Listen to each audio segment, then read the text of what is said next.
Bonsoir. Alors, il se trouve que dans le cadre de mes activités de journaliste au téléjournal, en juin dernier, j'ai fait un sujet sur le clitoris géant de Imanol et de l'association Diana.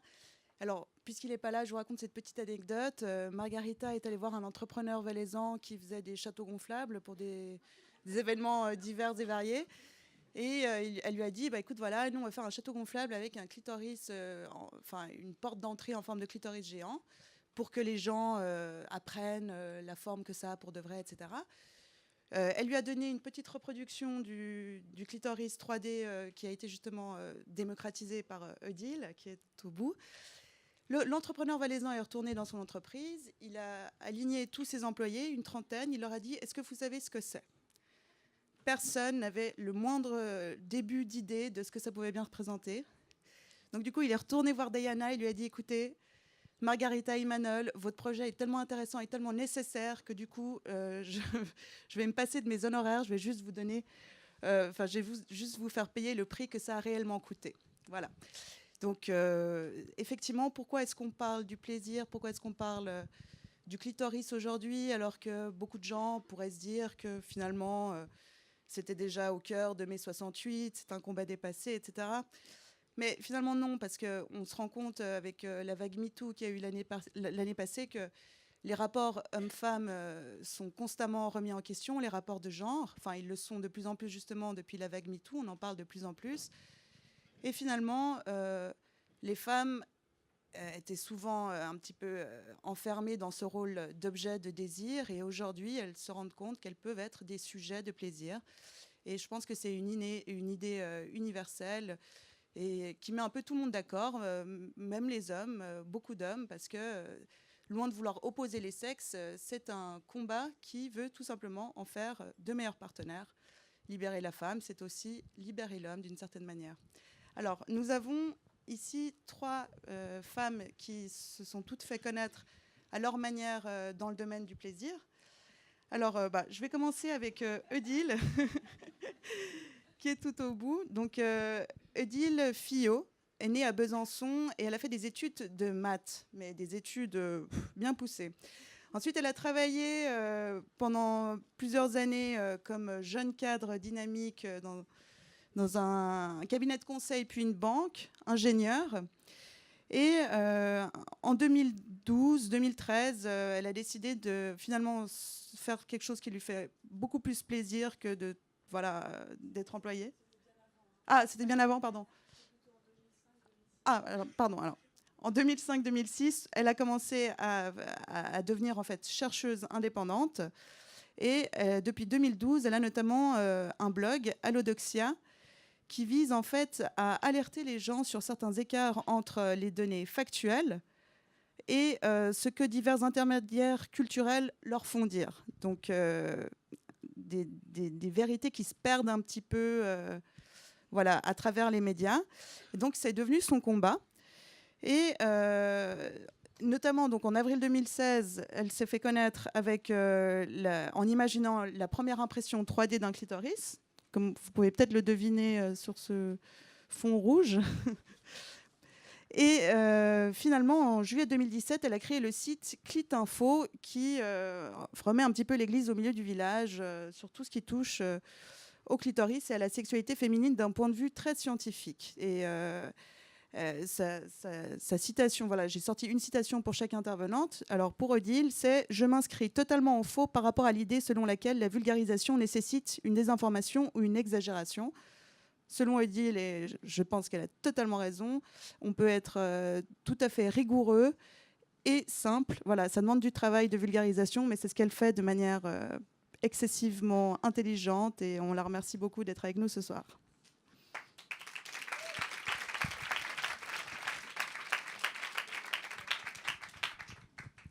Alors ensuite, voilà, je vous présente Camille Emmanuel. Alors Camille est née... mince, je ne sais pas où tu es née, Camille. En Bretagne. Alors, elle est née en Bretagne et puis elle a fait des études, des études préparatoires littéraires. Puis elle a fait Sciences Po à Grenoble. Elle a travaillé 2 ans dans le journalisme à la radio et un petit peu dans l'édition aussi. Elle a travaillé dans une agence événementielle. Enfin bref, elle a fait plein de choses qui touchent aux médias. Elle a aussi écrit des livres qui ont été beaucoup lus. Donc il y a eu Paris, couche-toi là, des petites anecdotes autour de la sexualité dans la ville de Paris. Sex Powerment, ça c'est vraiment, je pense, le livre qu'on te connaît, enfin qui est le plus connu. Donc, Sex Powerment, le sexe libère la femme, entre parenthèses, et l'homme. Elle aura l'occasion de vous expliquer plus tard voilà, ce qu'il y a dans ce livre, ce que ce livre contient. Mais en gros, c'est l'idée que le sexe peut être un vecteur de confiance en soi. Elle a aussi écrit Sans tabou sur le tabou lié aux règles, sans S-A-N-G, et des nouvelles érotiques. Elle a travaillé pour Les Inrocks, Le Nouvel Obs, Brain Magazine, Cosette, Playboy.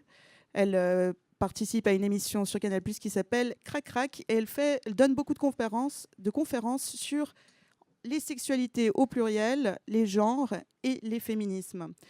Alors le quote de Camille que j'ai ressorti pour vous, c'est que tant qu'on n'aura pas déconstruit les stéréotypes sur la domination masculine, on aura toujours des stéréotypes de genre. Exemple, une femme peut être prise, mais une femme peut aussi prendre. La sexualité est un terrain de liberté où le genre est fluide. Merci beaucoup, Camille, d'être avec nous.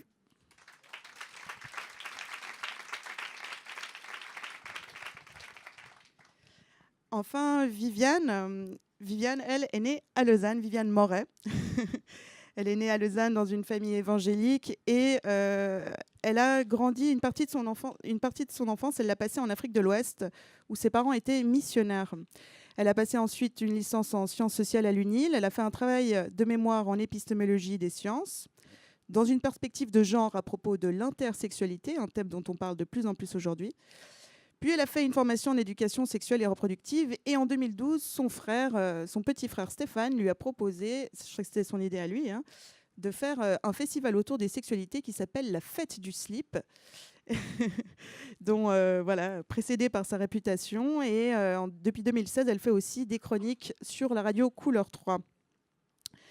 Alors, tu travailles aussi sur Puff Paper, c'est comme ça qu'on prononce, ou POV Puff Paper, qui est donc une plateforme dédiée à la pornographie, mais pas à la pornographie évidemment traditionnelle, hétéro-patriarcale, mais à toutes les formes de pornographie. Elle aura aussi l'occasion de vous en reparler. Alors, ces quotes, j'en ai pris 2 pour Viviane. Le premier, qu'on le veuille ou non, la pornographie fait partie de notre culture. Et deuxièmement, ma mère nous a inculqué ce principe, ne maudis pas les ténèbres, allume une chandelle. Je trouve que c'est un très beau principe. Alors voilà, pour commencer cette table ronde, on a beaucoup hésité, quel sujet on commence, puis finalement on s'est dit, il faut commencer par le sujet qu'elle a derrière nous, c'est l'anatomie. L'anatomie du clitoris, comment se fait-il? Moi personnellement, alors que je me considère quand même plutôt éduquée, cultivée, féministe, etc., je ne connaissais pas la forme réelle du clitoris jusqu'il y a 1 an. Voilà, c'est dit. Je pense que beaucoup de personnes sont dans ce cas. Et justement, c'est la première question que j'ai envie d'aborder ce soir avec Odile. Alors déjà, quelle est la forme réelle du clitoris, si on peut avoir les diapositives? Et comment ça se fait qu'on n'en parlait pas? Ça marche pas, si?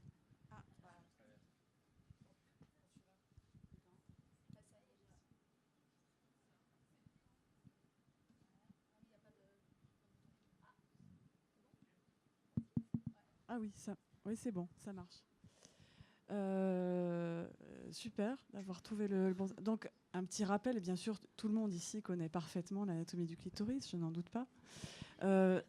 Donc, je vais demander à Leïla de cliquer de temps en temps, parce qu'il y a des animations. Donc, il faut un premier clic pour montrer le gland. Voilà. Donc, le gland qui est là, c'est en principe la seule partie visible du clitoris, donc qui est plus ou moins cachée par le capuchon. Et puis derrière, donc clic. Voilà, on a les 2 corps caverneux qui sont d'abord joints pour former ce qu'on appelle le corps du clitoris. Ce corps, il se courbe pour former ce qu'on appelle son genou. Et puis, il reste un petit peu joint. Et ensuite, il se sépare pour former les piliers du clitoris. clic, voilà. Donc quand on dit qu'il fait de l'ordre de 10 cm de long, enfin en moyenne, et c'est vraiment un ordre d'idée, hein, ça peut être 8 cm, ça peut être un peu plus que 10, c'est en fait si on le mesure de manière linéaire comme ça, de l'extrémité du gland à l'extrémité d'un pilier. Voilà. Ensuite, donc il y a une autre partie, une autre structure. Voilà, donc ça c'est sa situation.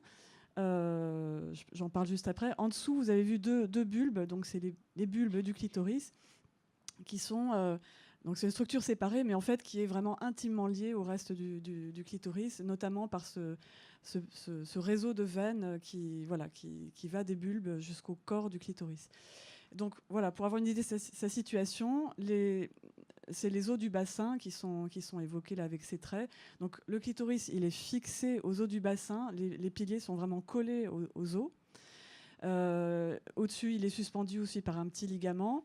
Et donc surtout, ce qui est important de comprendre, c'est qu'il est positionné à cheval, entre guillemets, sur l'urètre, le petit rond jaune, et sur le vagin qui est en dessous. Voilà. Donc c'est bon, ce petit rappel. Et donc, on en vient à la question, c'est en fait comment ça se fait que cette anatomie reste méconnue par beaucoup de gens. Donc peut-être ce qu'il faut commencer par dire, puisqu'il y a une idée qui est très répandue selon laquelle on aurait découvert cette anatomie en 1998. Donc ça, c'est vraiment totalement faux. Ça fait vraiment longtemps qu'on connaît, enfin, en tout cas, dans les grandes lignes que je viens de décrire, ça, on le sait depuis le début, la première moitié du 19e siècle. Donc il y a même eu... alors je ne sais pas si on montre les slides, il y a des... Bon, je laisse Laïla décider. Il y a des images très, très, très jolies, très précises, notamment dans un... voilà différents manuels d'anatomie pour médecins. Voilà, ceux-là sont français. Et puis, donc vous reconnaissez vaguement la structure qu'on a vue. Enfin, ce que je vous ai montré, c'est un modèle stylisé. C'est pas exactement. Enfin, c'est beaucoup plus tordu, asymétrique que ça, en vrai. Mais bref. Donc voilà, ça avait été bien décrit. Le slide d'après, on va voir ce qui est considéré comme un peu l'apogée de la description du clitoris. Donc en 1844 en Allemagne, ça a été traduit en français en 1851. Et là, il y a des dizaines de pages consacrées à la description du clitoris dans tous les sens. Et donc l'auteur Kobelt conclut de son étude très approfondie que, a priori, il dit... c'est le plaisir sexuel des femmes, c'est de cet organe qui vient. C'est pas possible que ça vienne du vagin. Si jamais le vagin participe un petit peu à la fabrication du plaisir, il ne peut avoir qu'un rôle mineur, qui est en gros l'état des connaissances actuelles. Bref, donc on avait toute cette connaissance qui était bien établie, et en fait, ce qui s'est passé, c'est que ça faisait déjà plusieurs siècles en fait qu'il y avait un débat, qu'on commençait à se demander si vraiment le plaisir féminin était important pour la reproduction. Et en fait, c'est peu après l'apogée de cette connaissance qu'on a vraiment eu la confirmation définitive que le plaisir des femmes n'avait strictement aucun impact, que ce soit sur l'ovulation, sur la fécondation, enfin sur l'ensemble du processus de la reproduction. Et à partir de là, du coup, on peut dire « Ah non, il ne faut pas passer là tout de suite. Ah, » Voilà, on peut rester là. Donc à partir de là, cette connaissance, en fait, elle est devenue inutile, en gros, puisque le plaisir des femmes, on est d'accord qu'on s'en fiche dans une société, on va dire, hétéro-patriarcale, où, en gros, les femmes, la fonction sociale des femmes, c'est d'être gestatrice, mère, de s'occuper des enfants, éventuellement d'être compagne ou partenaire sexuel. Mais du coup, le clitoris ne sert à rien dans ce... Voilà. Donc cette connaissance n'a pas été perdue. Elle est restée. On entend aussi parfois dire que le clitoris a disparu totalement des dictionnaires, des manuels d'anatomie. C'est pas vrai, en fait. Il est resté. Mais cette connaissance n'est pas du tout passée dans la culture commune, puisqu'il n'y avait plus de raison de l'enseigner. Et c'était même gênant d'enseigner ça, puisque parler du clitoris, automatiquement, amène à parler du plaisir sexuel déconnecté de la reproduction, mécaniquement, puisqu'il ne sert qu'au plaisir sexuel, il ne sert qu'à ça. Voilà. Et ça peut être aussi un petit peu gênant d'en parler, parce que ça laisse voir à quel point la sexualité des femmes peut s'émanciper de la satisfaction des désirs des hommes. Alors Voilà. comment ça se fait justement qu'en 98, tout d'un coup, à partir de 98, on a recommencé petit à petit à en parler? Alors, bon, on a, en fait, on en a parlé avant. Alors, effectivement, le slide suivant, on peut le montrer. Il y a notamment des féministes en 1981 voilà, qui ont sorti ce livre assez connu, où justement, elles sont allées rechercher tous ces manuels d'anatomie et pour remettre cette connaissance en avant.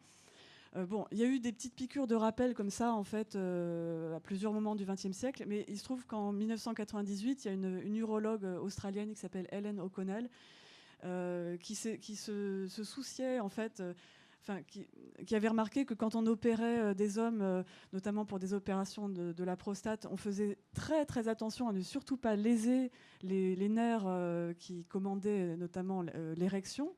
Et voilà, et toute la sensibilité du pénis. Et donc, elle avait remarqué que, par contre, quand on opérait des femmes dans cette région, ben, on s'en fichait un peu. Enfin, on ne pensait pas à cet aspect-là. On ne pensait pas à préserver le caractère, enfin, la commande érectile du clitoris, par exemple. C'était un truc, voilà. Et donc, elle a refait une étude sur une douzaine de cadavres pour vraiment redécrire précisément toute cette anatomie et les trajets des nerfs. Mais voilà, grosso modo, elle n'a fait que redécrire ce qui avait déjà été décrit au 19e. Mais voilà, c'était une publication qui a vraiment fait beaucoup de bruit. Voilà, parce que c'était dans une revue scientifique contemporaine. Et voilà. Donc c'est à partir de là qu'on a commencé vraiment à en reparler. Enfin, voilà. Et on en parle en plus, d'autant plus depuis qu'il y a justement ces petits clitoris en 3D. Tu m'as dit que tu en avais un avec toi. Ah, oui, j'en ai un avec moi. Alors, est-ce qu'il y a des gens qui n'ont jamais eu cet objet entre les mains? Je fais passer. Il s'appelle Reviens. Il s'appelle Reviens. Hein. Vous le rendez à Odile. Elle ne partira pas de Genève sans son clitoris. Alors, Odile, pendant que les gens regardent, qu'est-ce que ça change en fait pour la société de savoir que le clitoris a cette forme-là? Alors, déjà, enfin. C'est pas seulement cette forme-là, c'est aussi cette taille, aussi savoir que une femme, ça bande aussi quand elle a une excitation sexuelle. Enfin, il y a plein de choses qui vont avec l'explication de cette anatomie. Mais déjà, sur un plan purement symbolique, en fait, on a tendance à... Enfin, en tout cas, certaines personnes, il y a notamment un certain discours psychanalytique qui va dans ce sens. On a tendance à avoir l'idée que, en gros, les hommes ont un phallus et puis les femmes, elles n'ont rien, ou alors un trou, un vide, finalement un réceptacle qui est juste là pour recevoir ce qui est censé les combler naturellement. Hein. Donc, il y a quand même l'idée... Il y a l'idée d'abord d'une inégalité, genre il y en a qui ont quelque chose que les autres n'ont pas. Donc déjà, rien que ça établit une hiérarchie. Et puis, ça véhicule aussi cette idée que finalement, les femmes seraient plus dans la réception, l'accueil du désir de l'autre. Enfin, voilà, rien que ça, le fait de dire les hommes ont un pénis, les femmes ont un vagin, ça véhicule cette idée-là. Alors que si on dit non, les hommes ont un pénis et les femmes ont un clitoris, c'est déjà très différent. Après, il y a des enjeux plus pratiques. Voilà, concrètement, pour avoir une sexualité épanouie, essayer de s'explorer, comprendre comment on marche, c'est quand même vachement mieux si on sait comment il est fait, l'organe, et qu'on comprend qu'on peut le stimuler de l'extérieur, mais aussi de l'intérieur, de différentes façons. Donc voilà, ça c'est quand même un enjeu concret qui est important, puisqu'on a encore aujourd'hui un gap entre hommes et femmes dans l'accès à l'orgasme, notamment. Enfin, toutes les enquêtes montrent ça un peu partout. Puis il y a un aspect aussi, je dirais, plus psychologique, c'est-à-dire avoir aussi une image mentale, en fait, une image à poser sur ses propres ressentis, en fait, comprendre ce qu'on ressent. Enfin, en tout cas, personnellement, moi, ça a été quelque chose d'important. Le jour où j'ai découvert cette forme-là, je me suis dit, mais je comprends comment, voilà, aussi mieux sentir justement ce qui se passe quand on a une excitation sexuelle. Enfin, voilà, voilà, il y a au moins tous ces enjeux et d'autres. Alors d'autres, justement, on va parler de ces autres enjeux, Camille, avec toi, par exemple. Ça, c'est quelque chose, une idée à laquelle, on est toutes assez fédérées, je pense, dans cette salle, et tous. Finalement, le plaisir, c'est un Bah, je pense qu'Odile a vraiment bien résumé en fait l'enjeu qui est personnel, intime, symbolique, psychologique, sociétal, politique. En fait, la sexualité, on part de là, mais après, voilà, c'est une grande partouze. Mais en gros, oui, c'est un enjeu politique. Bah, c'est déjà un enjeu personnel extrêmement fort, mais qui a un impact sur la façon dont on mène ensuite sa vie sexuelle et la façon dont on approche les autres. Moi, j'ai longtemps cru que j'étais complètement anormale, par exemple, quand j'étais adolescente, puisque je répondais à des tests dans l'été, dans Biba ou dans Marie-Claire ou dans Elle. On me demandait si j'étais clitoridienne ou vaginale. Et j'étais là, genre, je cochais des trucs et tout. J'étais là, genre, je suis pas grand-chose, en fait. Et donc, rien que cette dualité, en fait, de l'orgasme clitoridien et vaginal fait énormément de mal, en fait, a fait beaucoup de mal à des générations de femmes parce qu'on se sentait anormal. On pensait qu'en plus, l'orgasme clitoridien, donc lié à une stimulation extérieure, c'est ce qu'on disait, c'était un orgasme de petite fille, c'est ce qu'expliquait Freud, en fait, voilà. Qui connaissait, il a fait ce qu'il pouvait avec son état de connaissance, mais en gros, à la fin, il a dit que c'était un continent noir pour lui, la sexualité féminine. Mais en gros, voilà, on est les héritiers aussi de ce savoir-là, de ce discours-là sur la sexualité clitoridienne qui serait un petit orgasme de rien du tout, alors que c'est pas vrai. Et du coup, quand on comprend enfin anatomiquement ce schéma-là, on est là, mais en fait, c'est un orgasme global. C'est un orgasme qui est lié au clitoris avec une stimulation interne, enfin externe, parfois interne, parfois les deux, mais c'est un orgasme global, magnifique, qui peut être répété parce que contrairement à l'orgasme en plus masculin, on est capable d'avoir plusieurs orgasmes à la suite alors qu'il y a un temps en fait dans l'orgasme masculin il faut attendre un petit peu, enfin des fois ils dorment directement et mais du coup voilà, c'est en fait avoir ce savoir de comprendre comment on est fait, tout d'un coup on se sent pas du tout anormal en fait. On se dit qu'en fait son orgasme est très très bien comme ça et c'est pas un orgasme de petite fille, voilà. Et d'autre part, c'est un enjeu aussi, comme disait Odile, sur la façon dont on voit aussi le rapport à l'autre. Alors je parle du couple hétérosexuel, mais le rapport à l'homme, c'est-à-dire qu'on n'est pas prise. On a un organe qui prend, on a un organe qui entoure, et on parle du clitoris, mais on peut parler aussi du périnée, ça sera un autre débat. Le périnée qui est un muscle extrêmement fort, extrêmement puissant, féminin et masculin, mais chez les femmes c'est quelque chose où en fait on entoure aussi, ou le pénis, ou les doigts, ou le sextoy, peu importe, mais il y a quelque chose en fait d'extrêmement puissant. Et là où je parle de l'enjeu politique, c'est une fois qu'on sait ça, comment on se présente au monde, comment on marche dans la rue, on a quoi entre les jambes, quoi. On a quelque chose de voilà, on en a.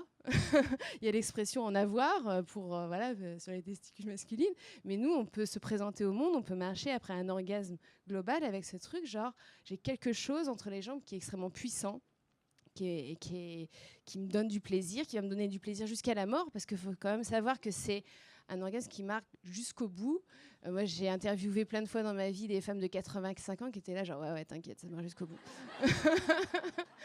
Donc voilà, c'est le seul organe humain qui est dédié aussi au plaisir. Enfin, si vous réfléchissez, tous les autres organes de l'être humain servent à autre chose qu'au plaisir. Et là, vous réfléchissez, genre, oui, non, bah si. Là, c'est seulement dédié à ça. Donc, il y a une question aussi de se dire, c'est assez merveilleux. Et du coup, je trouve qu'il y a quelque chose de politique aussi dans le fait de se dire qu'on est des êtres humains avec beaucoup de puissance, beaucoup de force, beaucoup de pouvoir entre les jambes, et qu'on n'est pas des pauvres petites choses fragiles. On n'est pas un réceptacle. Voilà, c'est cette dimension-là extrêmement forte. Et juste pour conclure là-dessus, je pense que une fois qu'on a déconstruit voilà, ces stéréotypes et qu'on comprend mieux en fait la sexualité féminine, il s'agit aussi c'est encore une fois un autre débat, mais de faire la même chose aussi avec les hommes, c'est-à-dire qu'eux non plus ne sont pas que des êtres qui bandent à la demande, eux non plus ne doivent pas être soumis à cette pression de la performance. Eux aussi peuvent être pénétrés et ils ont quand même un organe merveilleux qui est la prostate. Donc j'attends à la prochaine Festival et Créative une prostate géante à l'entrée de je sais pas, 7 mètres, je pense. Enfin, j'essaye de voir le rapport. Bon, je sais que c'est plutôt dédié aux femmes, mais voilà, ça serait intéressant aussi parce que l'homme n'est pas forcément pénétrant, il peut être pénétré, il peut explorer aussi d'autres choses dans sa sexualité et pouvoir jouer au sein de sa sexualité sur le fait qu'on peut être femme, homme, femme, homme, enfin on peut être plein de choses en fait. Et à partir du moment où il y a ce dialogue-là en fait entre les sexes, ça devient un territoire de liberté. Alors justement, liberté, c'est un petit peu c'est un chouette mot pour passer à ta vision, Viviane. Toi, ta manière aussi de déconstruire justement les schémas genrés, c'est aussi de montrer qu'il n'y a pas qu'une seule pornographie, il n'y a pas qu'une seule manière de représenter la sexualité. Mais en fait, il y en a plein. Et tu m'as même parlé d'un truc qui m'a fasciné, d'éco-pornographie. Bon. Je vais répondre d'abord à la première question. Ouais. Le plaisir est-il politique ? Alors, oui, et puis je peux répondre aux deux questions en même temps, parce qu'en fait, finalement, évidemment, je suis persuadée que le plaisir est politique. Pourquoi ? Parce qu'on pense toujours que la sexualité, il y a cette idée que c'est une pulsion naturelle, que c'est quelque chose d'extrêmement naturel. Qu'est-ce que la nature ? Je vous le demande. À part une façon d'exister en contexte. Et puis finalement, le contexte, forcément, il y a un rapport très ténu entre notre manière de se représenter soi-même. Et c'est pour ça que, justement, c'est extrêmement politique et ça change énormément de choses d'avoir des représentations différentes de soi. Que ce soit une représentation 3D du clitoris ou alors de la pornographie alternative. Pourquoi ? Parce que les histoires qu'on se raconte contribue à façonner la réalité qu'on vit.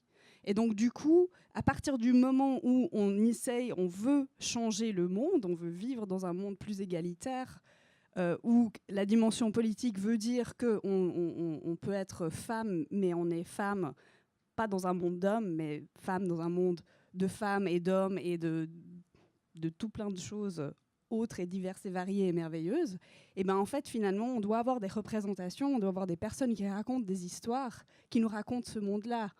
Et puis du coup c'est pour ça que la pornographie elle est hyper importante, c'est pas du tout un domaine qui doit être oublié ou relégué, au contraire c'est un monde et c'est un endroit éminemment politique dont il faut absolument se saisir pour pouvoir en fait contrôler et avoir le pouvoir sur l'avenir, sur les histoires qu'on se raconte.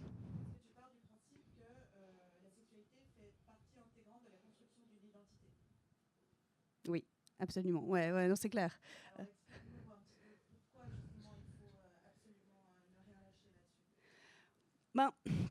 Par exemple, si moi je me dis, qu'est-ce que ça a changé ? Pour revenir à ce que tu disais, par exemple, que ça me parle vachement ce que tu dis sur ces distinctions clitoridiennes, vaginales. Si on part du principe qu'on est clitoridienne ou vaginale, pourquoi est-ce que ces distinctions elle est importante ? Parce qu'en fait, elle induit l'idée que le plaisir doit forcément venir de l'autre, parce que le plaisir vaginal est bien sûr beaucoup plus intéressant, beaucoup mieux, beaucoup plus évolué, ce qui veut dire que ce plaisir-là doit nous être donné par un homme. C'est ça, en gros, le sous-texte, soyons clairs. Et donc, ce sous-texte, on le retrouve dans la pornographie en général. On a des femmes passives qui sont pénétrées par le seul organe qui peut donner du plaisir aux femmes. Une grosse bite, le gros pénis, voilà. Et donc, du coup, à partir du moment... C'est clair, et du coup, ça façonne complètement notre rapport au monde. Que ce soit les hommes et les femmes. Enfin, tout est traversé par cette idée qu'on est passif et que ça passe de... en fait, finalement, il faudrait que je parle avec une voix douce, que je m'habille, que je que je croise les jambes, etc. Enfin, la sexualité fait partie de ce continuum. Et donc, du coup, elle n'est absolument pas séparée et séparable de ça. Par contre, et ça aussi, tu l'as dit, en fait, Camille, c'est qu'il y a ce truc à partir du moment où ma vie sexuelle change, c'est-à-dire que je suis capable de me représenter différemment, soit anatomiquement ou dans les récits ou les narrations ou les fantasmes que j'ai, et tout d'un coup, ça change quelque chose dans la manière dont je peux me représenter dans la rue, dans la manière dont je vais imaginer mon rapport à l'autre. Et donc, du coup, forcément, ça change non seulement mon identité, mais moi, je crois par contagion l'identité des autres. Et ça, c'est super intéressant.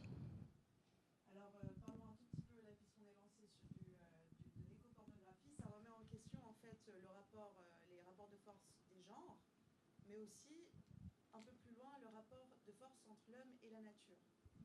Alors, l'écopornographie, disons que c'est quelque chose qui s'insère dans un mouvement écoféministe. Et loin d'être... Alors moi, quand j'ai d'abord commencé à découvrir l'écoféminisme, je me suis dit, oulala, c'est quoi cette horreur essentialiste ? Au secours, je vous rassure, il n'en est rien. Mais plutôt, c'est de commencer à étudier les rapports rhétoriques qu'il y a entre des groupes qui ne partagent pas le même pouvoir dans la société. Par exemple, on peut imaginer les hommes d'une part et les femmes de l'autre, je sais pas, la culture, la nature, le jour, la nuit, les blancs, les non-blancs, enfin voilà. Et donc, du coup, on se rend compte, je sais pas, on pourrait aussi mettre les humains, les animaux, enfin, la liste continue, je pense que vous avez saisi un petit peu l'idée, là. Puis en fait, ce qu'on se rend compte, c'est que ces combats ne sont absolument pas dissociables, c'est-à-dire que la rhétorique est vraiment similaire, c'est-à-dire que la rhétorique qui sert à prouver que les femmes sont inférieures aux hommes, par exemple, est réutilisée pour expliquer pourquoi la nature est en fait soumise aux humains, par exemple. Et c'est des rhétoriques qui, de manière tautologique, se soutiennent les uns les autres, les unes les autres, comme ça.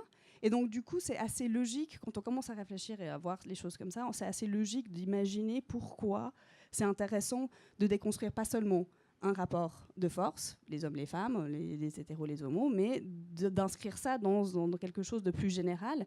Et donc, du coup, l'écoféminisme, forcément, va, et j'en suis ravie, vers des petits, c'est-à-dire qu'on a de l'écopornographie, on a des gens qui vont explorer aussi un rapport sensuel aux éléments qui les entourent. Et donc, du coup, ça participe un peu de ça. Je ne sais pas si c'est compréhensible ce que je vais vous raconter, parce que je vais essayer de vous expliquer un truc assez complexe, très rapidement. Ça va. Tu veux dire quelque chose, Camille ? Non, d'accord. Alors, justement, ça me donne envie, justement, puisqu'on parlait de binarité, de prétendue binarité, parce que grâce aux connaissances qu'on a sur le clitoris, on s'est rendu compte de plein de choses, et notamment qu'à un certain moment du développement de l'embryon, c'était le même organe qui allait devenir à un moment donné une verge, ou dans l'autre cas, pour un XX, un clitoris. Et ça c'est important parce que justement, ça nous sort de ce schéma, cette obsession qu'il n'y a que des hommes et des femmes. Oui. Je fais juste une petite parenthèse. Tu as employé le mot verge, et moi, c'est un mot que je n'emploie surtout pas, parce que en fait, ce mot-là, ça désigne en fait, au départ, étymologiquement, c'est un bâton, soit pour corriger, soit un symbole de pouvoir. Et c'est vraiment le mot qui est employé pour faire référence au pénis en érection. Voilà. Mais si on parle d'anatomie, on parle plutôt du pénis. Pardon pour ce. Non, mais mea culpa, je trouve très intéressant, effectivement. Et donc, c'est aussi par le vocabulaire qu'on peut reproduire des schémas de domination dans la société. Il y a plein de choses il y aurait plein de choses à raconter sur le vocabulaire. Il faut faire attention. Le choix des mots a toute son importance. Alors, parlons de pénis. Voilà, en plus, ça rime, pénis, clitoris. Voilà, alors, pourquoi est-ce que c'est important, en fait toutes ces connaissances là sur le clitoris, c'est important aussi pour les personnes intersexes, parce que on fait des atrocités. Oui, voilà. Alors, je ne sais pas si on peut montrer le slide où on voit juste le parallèle des deux. Bon, si on ne le voit pas, c'est pas très grave. Donc, oui, voilà. Donc, en fait, ils sont tous les deux accrochés aux os du bassin. Enfin, donc, voilà, vous voyez à gauche le clitoris, à droite le pénis. Donc, à l'origine, effectivement, ils sont tous les deux issus de quelque chose qui s'appelle le tubercule génital, ou quand même on appelle le phallus, en fait, chez les fœtus. Et puis, ça prend une forme un petit peu différente, mais c'est vraiment, à la base, c'est le même organe. Il est constitué des mêmes types de tissus qui sont vraiment très spécifiques, qu'on ne trouve que dans ces organes-là. Il y a aussi une innervation sensorielle très particulière qui est vraiment propre à cet organe-là. Le même fonctionnement érectile, j'en ai parlé, et fondamentalement le même rôle dans le plaisir sexuel. Et donc, montrer ça, donc ça permet effectivement déjà de dire il n'y a pas les hommes et les femmes comme deux catégories complètement différentes. Enfin, en fait, voilà, c'est un peu deux variantes sur un continuum. Et effectivement, il y a tout un tas de personnes qui sont entre les deux. Donc, alors, ce qu'on appelle les personnes intersexes, c'est en fait l'intersexuation. Et non pas intersexualité, aussi c'est un terme qu'il vaut mieux éviter d'employer, parce que sinon, c'est pas des personnes qui sont entre deux sexualités, en fait, c'est par rapport à leur sexuation anatomique, biologique, qui ne rentrent pas dans les deux grandes cases habituelles. Donc il y a plein de formes d'intersexuation qui n'impliquent pas qui ne correspondent pas à des formes atypiques d'organes génitaux, mais en tout cas un sous-ensemble des personnes intersexuées effectivement naissent avec soit un clitoris qui apparaît vraiment trop gros, ou un pénis qui apparaît vraiment trop petit. Et voilà, et on ne sait pas quoi en faire, ça gêne la société. Et malheureusement, encore aujourd'hui, je ne sais pas où vous en êtes en Suisse, mais en France, on continue encore bien souvent à opérer ces enfants, non pas pour des nécessités médicales, mais juste pour les faire rentrer dans une case bien claire. Voilà, on se dit, bon, non, mais c'est une femme, donc on va réduire son clitoris ou inversement. Et voilà, évidemment, c'est quelque chose de... c'est très grave, parce que ça revient en fait à faire une mutilation génitale et sexuelle. Voilà. Je ne sais pas si c'était cet aspect. Oui, que tu voulais exactement, aborder. exactement. C'était donc voilà là où je voulais en venir. Donc toucher voilà au plaisir de quelqu'un quelque part, enfin à sa possibilité de jouir. C'est pas écrit dans la Déclaration universelle des droits de l'homme, mais finalement ça pourrait, le droit au plaisir. Oui, enfin, en tout cas, il y a des traités internationaux, des instances internationales qui ont, enfin, plusieurs fois condamné la France, en tout cas, en disant vous devez cesser ces opérations. Donc oui, c'est clairement contraire aux droits humains acceptés partout. Donc on espère que ça va évoluer. Mais bon, on commence à entendre ça et ça commence à diminuer aussi ces pratiques-là, heureusement. Alors, changeons de registre et parlons maintenant de sexe positif. Camille. Oui. Donc le sexe positif, c'est un mouvement dont on entend de plus en plus parler aussi. Oui, c'est un mouvement qui commence un petit peu à dater, ce qu'on appelle le féminisme sexe positif. On l'appelle aussi, moi j'aime moins, on appelle ça le féminisme pro-sexe. Et en fait, c'est comme s'il y avait des féministes anti-sexe. C'est un peu, bon, voilà. Ça doit exister, mais voilà, c'est féminisme sexe positif. Le mot dit ce que ça veut dire, en fait. Bon, c'est un mouvement qui est né quand même plutôt aux États-Unis, dans les années 80. À la base, c'est même un contre-mouvement, c'est-à-dire qu'il a commencé à avoir des mouvements féministes anti-pornographie et anti-travail du sexe, qui s'alertaient en fait de l'explosion de la pornographie. Et du coup, voilà, des mouvements on peut qualifier quand même un petit peu de puritains, mais en tout cas qui s'opposaient à la pornographie, comme quoi ça allait pervertir la jeunesse et que c'était forcément une représentation de la domination masculine et que voilà, c'était leur slogan porno égale viol, etc. Et il y a des féministes qui se sont dit non, le terrain de la sexualité, le terrain du plaisir, le terrain du travail du sexe sont des endroits aussi de pouvoir, d'empowerment et de prise de pouvoir pour les femmes. Donc c'est passé par... elles ont créé des love shops où d'un coup, voilà, elles expliquaient aux femmes ce qu'étaient vraiment les godemichés, etc. C'est des projections de films porno alternatifs, féministes, queer. Et puis c'est globalement, aujourd'hui, on peut dire que c'est... Alors c'est un mouvement, il n'y a pas d'association, hein. Il n'y a pas l'Association française des féministes sex positifs, hein, ou alors je suis la seule membre. Non, je déconne. On s'entend bien. Mais non, c'est plutôt des personnalités. Enfin voilà, en France, il y a une personnalité comme Ovidie aussi qui a pas mal porté cette parole-là. Et du coup, voilà, c'est considéré aussi plus globalement, au-delà même des questions de travail du sexe, de prostitution et de pornographie, c'est vouloir expliquer aussi la sexualité, non pas seulement sur le terrain du risque, mais aussi sur des terrains plus positifs. Moi, je trouve ce qui m'a manqué, enfin je reparle de mon adolescence, mais quand j'étais plus jeune, quand j'étais adolescente dans les années 90 en France, c'est qu'on parlait de sexualité. J'ai eu la chance d'avoir l'éducation sexuelle, ce qui n'est pas le cas de plein de jeunes dans d'autres pays du monde, etc.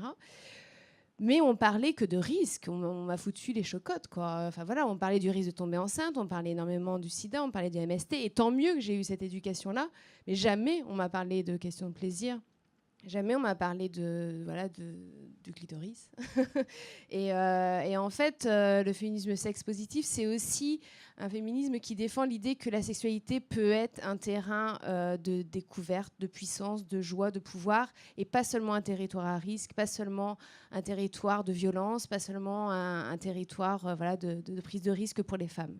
Et donc on ne considère pas forcément les femmes uniquement comme des victimes, et pas forcément les hommes comme des dominants agresseurs qui ne dominent pas leur pulsion sexuelle. Je pense il faut casser aussi ce stéréotype-là. Donc voilà, après, c'est un mouvement qui n'a pas comme je disais pour conclure là-dessus, qui est représenté par quelques personnalités en France, mais qui n'a pas trop gagné du terrain ces derniers temps non plus. Enfin, oui et non, c'est-à-dire qu'il y a une prise de parole aujourd'hui médiatique sur la sexualité qui est très positive. Il y a de plus en plus de blogs, de sites, etc., qui parlent de ça. Il y a de plus en plus de porno féministes, et Viviane en parlera mieux que moi. Il y a aussi, moi je trouve que même dans la culture mainstream aujourd'hui, il y a une façon de représenter les sexualités qui est de plus en plus riche et de plus en plus diverse. Les séries américaines font un travail extraordinaire là-dessus. Enfin, je me dis, si j'avais 17 ans aujourd'hui, que je voyais des séries comme, je sais pas, une série qui s'appelle I Love Dick, mais c'est un prénom, un Dick. Mais une série comme Fleabag, une série comme Girls Mom, une série comme Transparent qui parle de la question trans. Enfin, c'est merveilleux ce qui se passe aujourd'hui dans cette culture populaire. Et ça passe par la culture et ça passe par l'art, donc ça nous touche directement. Donc il y a tout ce mouvement-là, il y a une prise de parole sur ces questions-là qui est merveilleuse.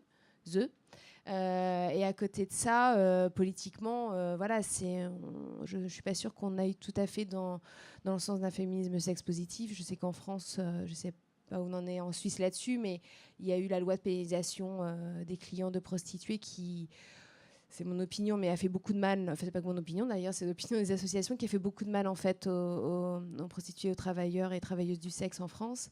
Donc voilà, c'est pas le courant majoritaire politique, mais je trouve que culturellement, médiatiquement, dans la culture pop, etc., il y a cette prise de parole-là. Il y a une prise de parole aussi de sexe positif, de body positif, avec des jeunes femmes qui vont se dire c'est pas parce que j'exprime ma sexualité ou mon plaisir ou mon désir que je vais être considérée comme la salope de service, ou c'est pas parce que j'exprime un non-désir que je vais passer pour la coinceuse, parce que c'est important d'intégrer là-dedans la sexualité ou la non-libido, parce que on n'a pas tous, c'est pas tout le temps la fête du slip. donc voilà, je dirais que ça avance de façon très positive et en même temps, voilà, politiquement, il y a encore beaucoup de freins à faire avancer ces valeurs-là. Alors justement, tu voulais dire quelque chose ? Ouais, je voulais juste rajouter un truc qui me tient vachement à cœur en ce moment par rapport à ce que tu disais sur la loi sur la pénalisation du client en France. C'est aussi ce qu'on appelle le modèle suédois.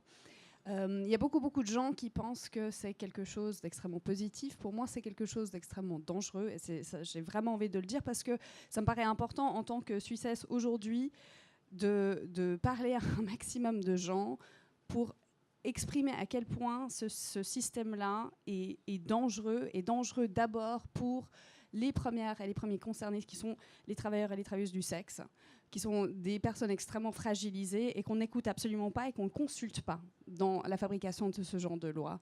Et quand on revenait à cette question, la toute première question, est-ce que le plaisir est politique, est-ce que le sexe est politique ? Eh bien oui, parce qu'on pense toujours que le sexe, c'est un truc dégueulasse, que le sexe, ce n'est pas quelque chose qui appartient aux femmes, que forcément, si une femme aime le sexe, si elle choisit de faire du travail du sexe son travail, eh ben, c'est qu'elle est victime. C'est qu'on n'a pas besoin d'écouter ce qu'elle a à dire sur son propre corps, qu'elle n'a pas le libre arbitre sur son propre corps. Et tout ça, c'est politique. C'est-à-dire que c'est une manière de contrôler le rapport au corps des femmes. Et c'est éminemment politique et c'est super dangereux. Je trouve que c'est super effrayant, c'est super conservateur, c'est super fasciste. Et puis, je ne sais plus qui c'est qui avait dit qu'on mesure je sais pas, la liberté et la démocratie d'une société à comment on traite les plus faibles.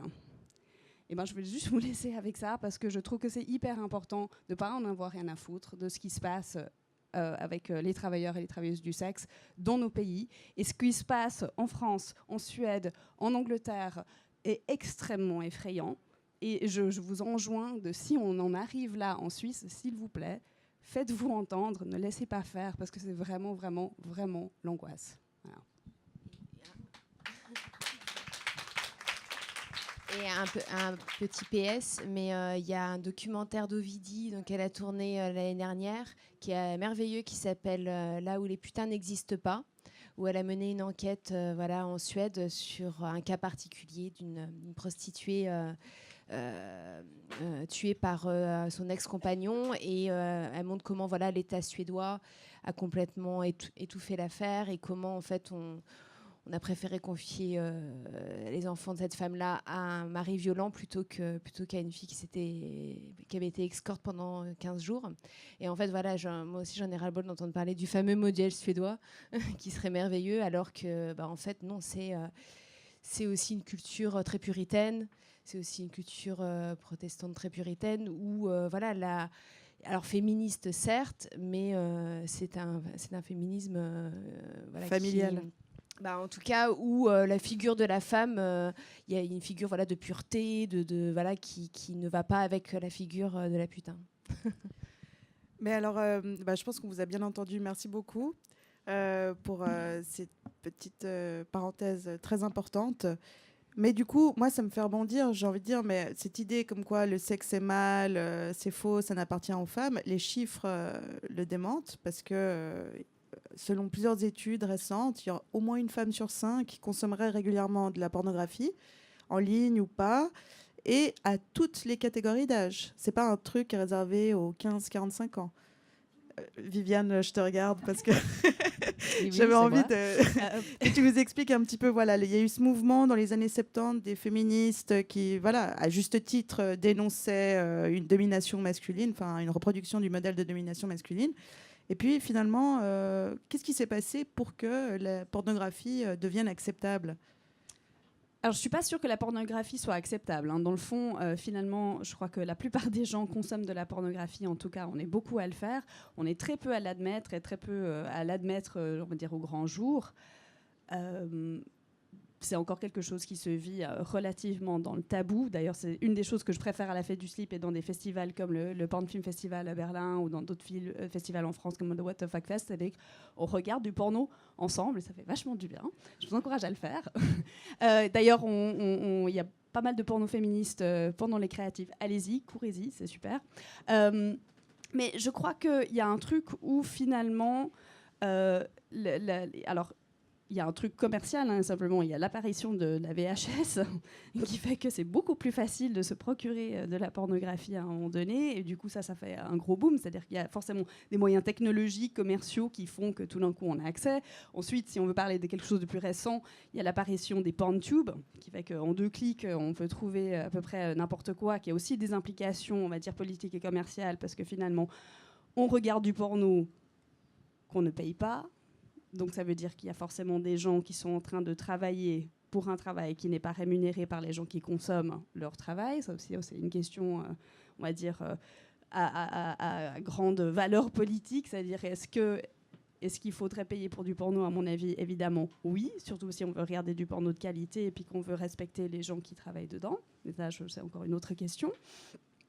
Mais disons que je crois qu'il y a un truc où... avec les PornTube, finalement, c'est beaucoup plus facile d'avoir accès à la pornographie chez soi. Et je crois que ça contribue beaucoup au boom de la pornographie. Et que finalement, les gens sont curieux, ils ont envie de voir, ils peuvent le faire de manière assez discrète.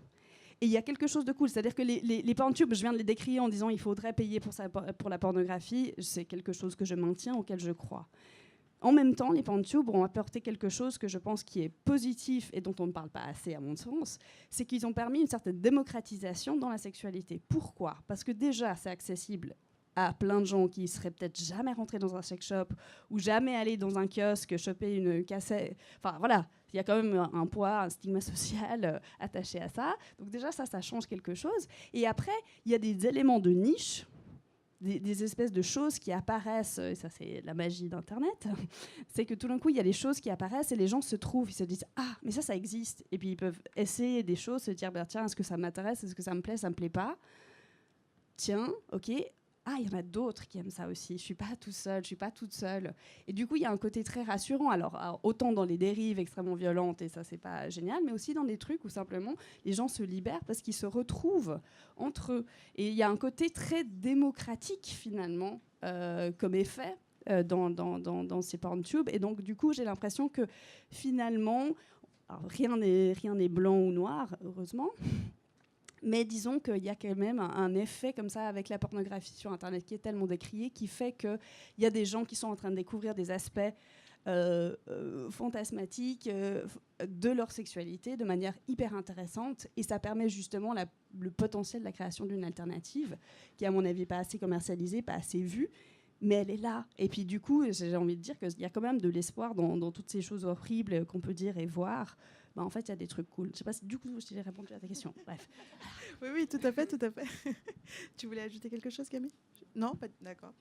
Alors moi justement, ça me fait penser. Il y a chacun de découvrir ce qui l'excite, en gros, et pour ça, il peut consommer plusieurs sortes de pornographie différentes pour se trouver. Et du coup, j'ai envie de revenir sur cette fausse idée aussi qu'on a. Je regarde Deal parce que on va reparler un tout petit peu d'idées fausses. Il y a cette idée comme quoi le vagin, en fait, se dilate sur stimulation du clitoris. Et c'est quelque chose qui est, c'est un petit peu action-réaction. Mais en fait, c'est plus compliqué que ça. C'est surtout, c'est pas du tout ça en fait, mais pardon. Oui, avec cette revisibilisation du clitoris, effectivement, il y a plein d'articles, de blogs, et des articles de presse, des sites. Beaucoup de gens parlent du clitoris. Alors, c'est bien, mais en même temps, il y a du coup toutes sortes d'idées, parfois assez fantaisistes, qui circulent avec ça. Alors, il y a des idées. On en a parlé un petit peu avant. Il y a des idées. Il y a un côté, on va dire, féministe, qui part d'une bonne intention. Donc, il y a des discours du type mais en fait, le clitoris, il est tellement grand qu'en fait, c'est plus grand qu'un pénis, c'est plus gros, etc. Bon, c'est pas vrai, parce que le pénis aussi, il a une très grosse partie cachée, comme le clitoris, et même elle est un petit peu plus grosse. Donc, au final, le pénis moyen, il reste quand même 2 fois plus grand que le clitoris moyen. Il y a aussi cette idée que le clitoris il contiendrait 2 fois plus de terminaisons nerveuses. Voilà. Donc il y a des espèces de mythes comme ça, qui prêtent pas vraiment à conséquence, mais on a envie un peu de renverser l'inégalité en racontant des choses en réalité qui sont incorrectes. Mais bon, donc on va dire c'est des mythes savants plutôt sympathiques, bien intentionnés. C'est pas grave. Mais il y en a d'autres, malheureusement, qui tendent à finalement enlever tout ce potentiel qu'on a déjà évoqué de changement de la vision de la sexualité, justement sortir d'une sexualité complètement androcentrée, même phallocentrée, etc. Et malheureusement, il y a des mythes savants qui remettent le clitoris là-dedans. Et donc, un de ces mythes, effectivement, qui m'énerve particulièrement, c'est, mais on voit ça dans plein d'endroits, on dit, en fait, lorsqu'il est stimulé, le clitoris entre en érection. Donc déjà là, ça marche comme le pénis. Donc on n'a pas besoin de se stimuler physiquement le clitoris pour avoir une érection. C'est juste que si on a du désir, il y a une érection. Donc déjà ça. Et ensuite, donc la phrase, ça dit donc l'érection du clitoris a pour effet d'ouvrir le vagin. Voilà. Donc c'est vraiment le truc.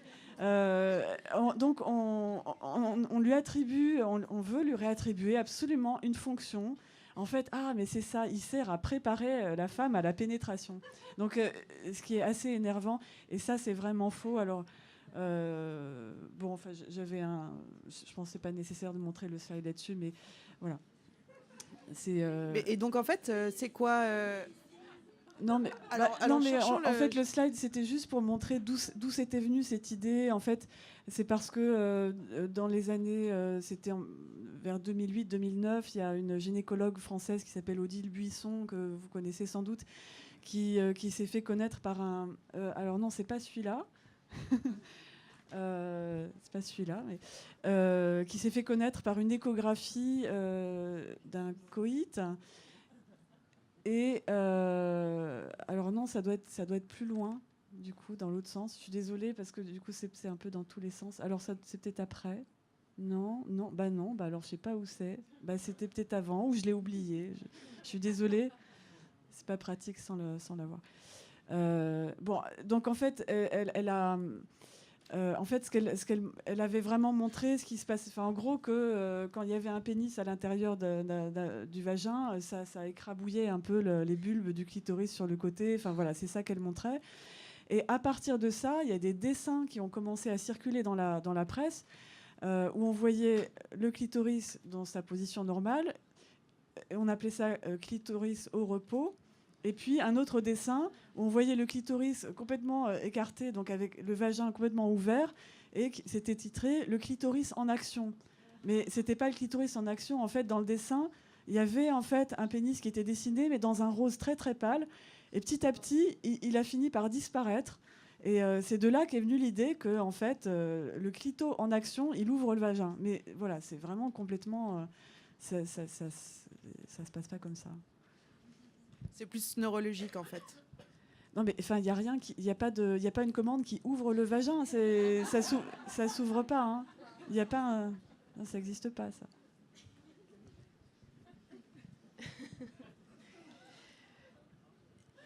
Oui. Je voulais rebondir là-dessus, en fait, à la fois sur ce que tu racontais sur l'ouverture magique, et puis ce que tu disais sur la pornographie. C'est en fait ce qui est intéressant aussi, à la fois sur les questions d'anatomie et de représentation, ça pose la question en fait du scénario sexuel, la même histoire qu'on nous raconte depuis des années. Et le scénario sexuel qui est souvent raconté, moi que j'entendais plus jeune et j'avais l'impression que c'était comme ça qu'il fallait faire, c'est, moi je résume ça dans mon livre, c'est préliminaire, pénétration, dodo. Et après pénétration, souvent jouissance masculine, et jouissance féminine, bah oui, bah c'est le cadeau bonus, quoi. Mais voilà. Et en fait, ce truc de... Enfin, moi, par exemple, je milite pour supprimer du dictionnaire, enfin, je suis un peu fasciste, mais pour supprimer du dictionnaire le mot préliminaire. Il faut enlever, ça y est, c'est... préparé à quoi ? C'est près le truc ultime qui serait la pénétration. Et en fait, je pense que ça a été utile à toute une époque où en fait il y avait un truc genre messieurs, faites un effort quand même parce que sinon voilà, ça va être compliqué d'un point de vue de lubrification, tout ça. Et en plus, on pensait que, comme tu disais Odile, on pensait avant qu'en fait le plaisir féminin aidait à la procréation et aidait en fait à la rencontre de spermatozoïdes et de l'ovule. Et puis quand on a découvert que non, on était là genre, oh, en fait, ça sert à rien. Mais voilà, du coup, il y a eu cette culture de, il faut préparer, il faut faire un petit effort pendant 5 minutes avant le coït. Et en fait, je pense qu'il faut vraiment supprimer ce mot et se dire que tout peut être sexuel, tout peut faire partie en fait de l'acte érotique et amoureux. Se rouler des pelles pendant 10 minutes, c'est du sexe. Se foutre une main au cul, c'est du sexe. Le sexe oral, c'est du sexe. Il peut y avoir du sexe sans orgasme, il peut y avoir de la masturbation mutuelle, il peut y avoir du sexe voyeurisme et mater l'autre, etc. Enfin, il y a énormément de choses possibles. Sexe anal, sexe pas anal. Enfin, il y a énormément de choses. Il y a énormément de choses qu'on peut explorer sans faire ce truc-là de scénario sexuel qu'on présente parfois dans la pornographie dite mainstream, où là c'est carrément, enfin c'est même beaucoup plus scénographié que ça, hein, c'est fellation, pénétration vaginale, pénétration anale, éjaculation faciale. C'est vrai que c'est le scénario idéal pour aller chez l'ophtalmo le lendemain. Mais voilà, je pense qu'il faut à un moment donné pouvoir se dire que pouvoir casser les stéréotypes et retravailler en fait l'information en fait sexuelle sur l'anatomie, mais aussi la façon dont on représente, la façon dont on se représente l'acte sexuel idéal, et du coup pouvoir aussi dédramatiser. Parce que qui dit scénario préconçu dit que si on a loupé une étape, en fait, on fait pas bien le film comme il faut, quoi. Et du coup, on peut s'interrompre, on peut rire, on peut boire un verre, on peut fumer des clopes. Enfin, c'est pas bien, mais et on peut intégrer en fait, voilà, de l'humour, on peut intégrer de la discussion, du dialogue. Moi, je prône un truc j'appelle ça les cahiers du cinéma du cul, c'est pouvoir débriefer aussi, comme après un film, genre oui, voilà, pouvoir intégrer les plaisirs qu'on a ressentis, pouvoir en parler. Et bon, je vais arrêter parce qu'après ça fait conseil de psychologie magazine, quoi, genre dialoguer dans votre couple. Mais en tout cas, le véritable enjeu là-dedans, c'est de pouvoir sortir un petit peu de ce que dit la pornographie mainstream, de ce que nous ont expliqué les religions, qui était que hors pénétration, hors procréation et donc hors pénétration, point de salut.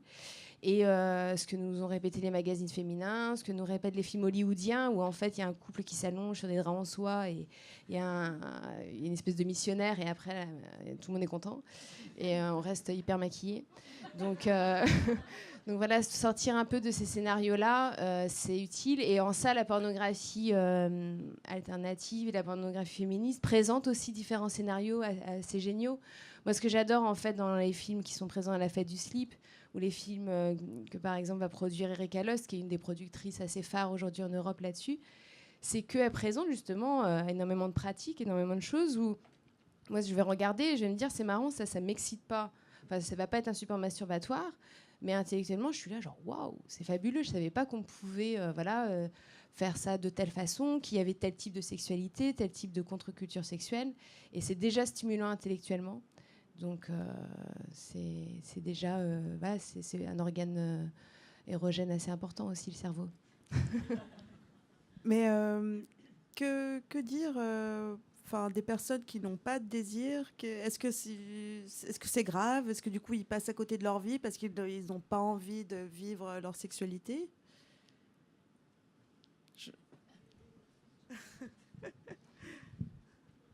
Alors, il y a très très peu de choses. Alors, on se rend compte quand il y a des soirées comme ça qu'on ne sait pas déjà, pas des masses, ou en tout cas dans la culture populaire, on ne sait pas des masses sur le plaisir féminin, on sait encore moins de choses sur les personnes asexuelles. Il y a vraiment un gros tabou. C'est-à-dire que si on vient dans cette idée de scénario et de script, il y a quand même aussi cette idée de la performance, c'est-à-dire que pour être un être humain complet, aujourd'hui, on se doit d'être un être jouissant. On se doit d'être un être sexuel. Et il y a des gens qui ça n'intéresse absolument pas. Et c'est OK. Il y a un mime très connu sur Internet, c'est que les asexuels adorent le gâteau. C'est-à-dire que leur vie est super parce que j'ai pas besoin de sexe, j'ai du gâteau, c'est cool. Et je trouve ça hyper... La raison pour laquelle je trouve ça cool, c'est que je me dis, en fait, oui, il y a de tout. Et il y a des gens qui aiment, je sais pas, par exemple, moi, je suis végétarienne, je mange pas de viande, ça va très bien dans ma vie, c'est OK. Il y a des gens qui se passent de sexualité et c'est tant mieux, et c'est cool. Et c'est vrai qu'on a de la peine à comprendre ça et on a de la peine aussi parce qu'on fait un alignement. Alors, on a souvent parlé de l'alignement sexe biologique, orientation sexuelle, genre. Mais il y a aussi un autre alignement qu'on fait, c'est-à-dire qu'on fait l'alignement sexualité, romantisme, surtout pour les femmes. C'est-à-dire que ça, c'est aussi une représentation qui est très forte, c'est-à-dire que les hommes peuvent baiser sans sentiment, alors les femmes, non. C'est pour ça aussi qu'elles sont victimes, toujours. Quand il s'agit de sexe, c'est évident. Et donc, du coup, il y a cette idée que si on est asexuel, forcément, on a un problème, forcément, on vit sans amour. Non, c'est pas vrai. Il y a des personnes qui peuvent être asexuelles, mais il y a aussi des personnes aromantiques qui aiment la sexualité et qui n'ont pas forcément de sentiments amoureux. Il existe toutes ces choses et je trouve que c'est hyper intéressant de commencer à y réfléchir. Pourquoi ? Parce que ça met à mal nos stéréotypes et nos alignements, nos schémas tout bien faits de voilà comment ça fonctionne, voilà comment sont les hommes, voilà comment sont les femmes, voilà comment ça marche dans le monde.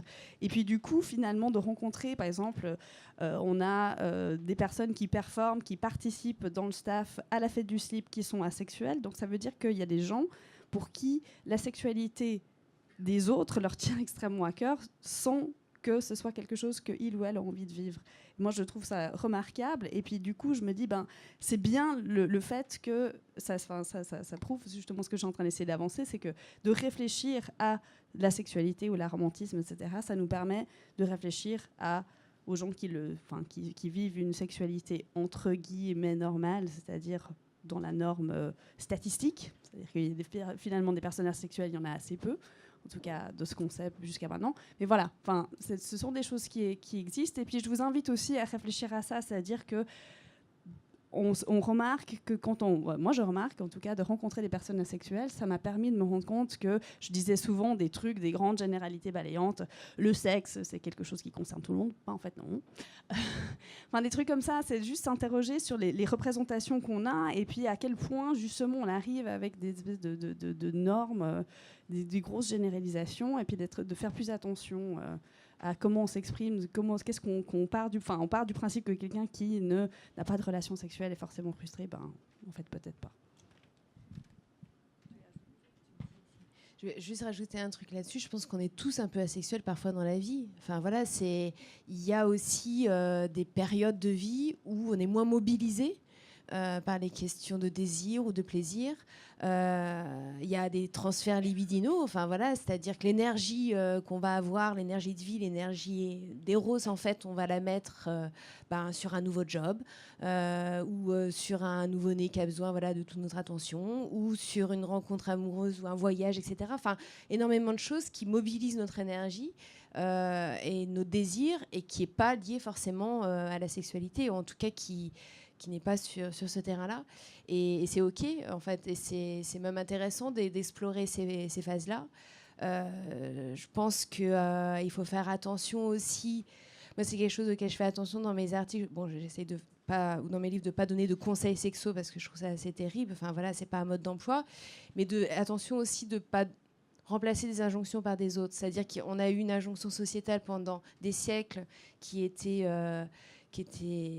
où il y avait une cloche de verre, en fait, notamment sur la sexualité féminine très très forte, en dehors de par les religieux et de par aussi la médecine aussi, qui a fait beaucoup de mal à un moment donné à la sexualité féminine. Et avec un truc genre, ne jouissez pas, la femme qui jouit est une femme dangereuse, et la femme qui trompe est une femme dangereuse pour la bourgeoisie, pour plein de choses, pour la société. Donc avec en fait une façon d'étouffer en fait ces sexualités-là.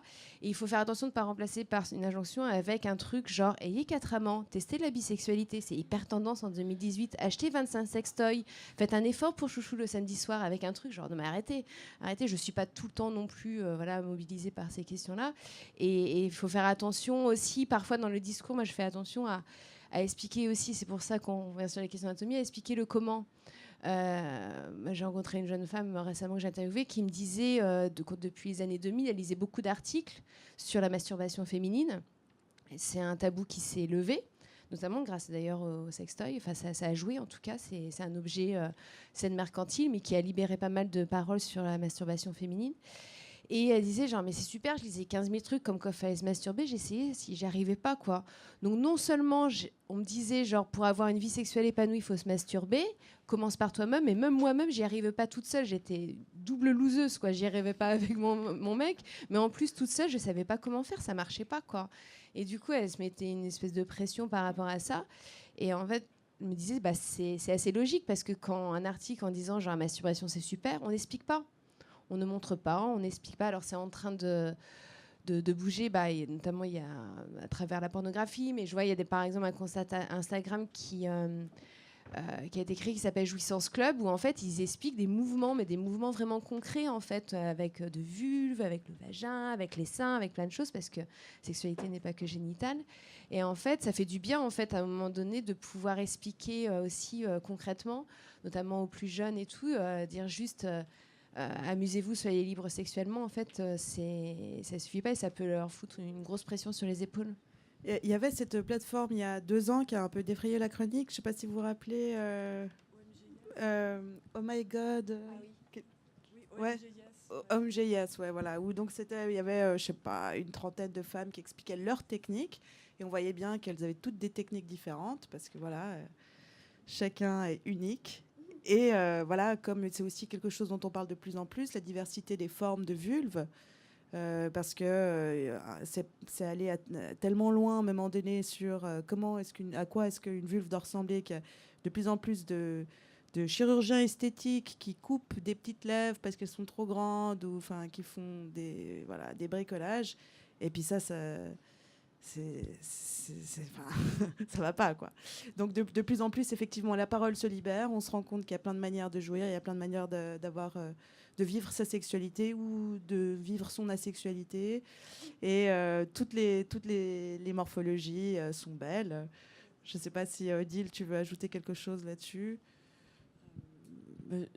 Oui, je ne sais pas si c'est le moment de rebondir là-dessus, mais comme tu parlais d'opérations, des petites lèvres et tout ça, il y a effectivement tout un business, des modifications génitales, alors soit pour des raisons esthétiques, soit qui sont censées améliorer la sexualité. des choses qui relèvent carrément du charlatanisme et qui peuvent même être dangereuses. Donc notamment autour de l'histoire du fameux point G. Donc il y a des médecins qui proposent un gonflement du point G. Donc ils injectent un produit dans l'endroit présumé de la paroi du vagin qui est censé contenir le point G. Bon, en réalité, il y a rien dans la paroi du vagin qui corresponde à ça, mais on pourra peut-être en reparler.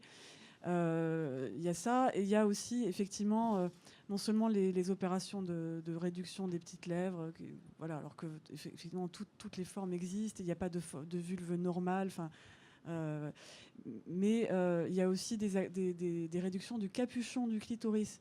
Alors soit pour des raisons esthétiques, soit on dit ah non mais en fait on va vous enlever le capuchon, comme ça le clitoris sera davantage accessible et vous aurez plus de plaisir. Et c'est des pratiques qui sont hyper dangereuses et en fait ça arrive malheureusement que des opérations mal conduites au niveau du capuchon du clitoris coupent ce qu'on appelle les nerfs dorsaux du clitoris, qui malheureusement véhiculent la sensibilité du gland. Donc il y a des femmes qui ont perdu totalement la sensibilité du gland de leur clitoris à cause d'une opération de ce type. Donc voilà, ça c'est vraiment un problème. Et oui, dans les injonctions à tout essayer, à faire des tas de trucs, il y a aussi quelque chose qui s'est pas mal développé autour de l'histoire des femmes fontaines et de l'éjaculation entre guillemets féminine, qui est présentée comme une espèce de Graal, vraiment l'orgasme ultime, la forme d'orgasme auquel il faudrait accéder et auquel toute femme pourrait accéder. Et voilà, alors, j'explique un peu cette histoire Alors c'est un thème que très peu de gens connaissent en fait. La science ne nous dit pas, elle n'est pas encore vraiment très claire là-dessus. Qu'est-ce que c'est l'éjaculation féminine? Qu'est-ce que tu peux nous en dire? Donc effectivement, il reste encore pas mal d'incertitudes, mais quand même, on a compris un certain nombre de choses. Déjà, il y a effectivement des toutes petites glandes qui sont au niveau, autour de l'urètre, qui sont en fait l'homologue de la prostate chez les hommes. D'ailleurs, même dans la nomenclature maintenant anatomique, on appelle ça la prostate féminine. Donc effectivement, il y a des petites glandes qui sont susceptibles de produire un petit liquide, et il y a même des petits canaux qui sortent. Il y a 2 canaux qui sortent juste à côté du méa urinaire, donc l'orifice de l'urètre. Donc il peut y avoir une petite excrétion, mais qui est quasi, c'est vraiment des glandes minuscules, et a priori si ça se produit, vous vous en rendez pas compte en tout cas. Il y a un autre, donc ça pourrait être assimilé à une forme d'éjaculation, et ça marcherait pareil finalement que l'éjaculation masculine. Mais ce dont on entend surtout parler, c'est le phénomène dit des femmes fontaines, où là c'est vraiment une grande quantité de liquide qui sort à un moment. Et donc voilà, là il y a des études qui ont été faites, au moins 2 études, et on sait sans aucun doute possible que ce liquide il sort de la vessie. Voilà, donc il faut le dire clairement, c'est en fait une forme d'urine extrêmement diluée. Donc voilà, ça sent rien, ça ressemble plutôt à de l'eau, mais en fait, voilà, a priori, ce qui semble se passer, c'est que quand on a une excitation sexuelle prolongée, c'est un peu comme si tout le métabolisme en fait s'accélérait, et en fait la vessie peut se remplir très très vite. Donc elle est très très pauvre en constituants habituels de l'urine, mais voilà, ce liquide c'est une urine très très diluée. Donc après, qu'est-ce qui fait qu'à un moment ça peut sortir? Et là, il y a plusieurs hypothèses, mais en tout cas, c'est pas du tout forcément associé à l'orgasme, parce que ce qu'on constate, c'est que les pratiques qui provoquent ça, très souvent, c'est vraiment une stimulation justement de cette fameuse zone du point G, donc une partie au niveau de la paroi antérieure du vagin. Et en fait, quand on est là, quand on appuie à cet endroit-là, quand on tripatouille à cet endroit-là, on n'est pas loin du sphincter de la vessie, en fait. Donc, en tout cas, une hypothèse qui est peut-être vraie, au moins chez certaines femmes, c'est que tout simplement, la vessie, elle est hyper pleine, et puis on traficote par là, et puis au bout d'un moment, du coup, ça cède et ça sort.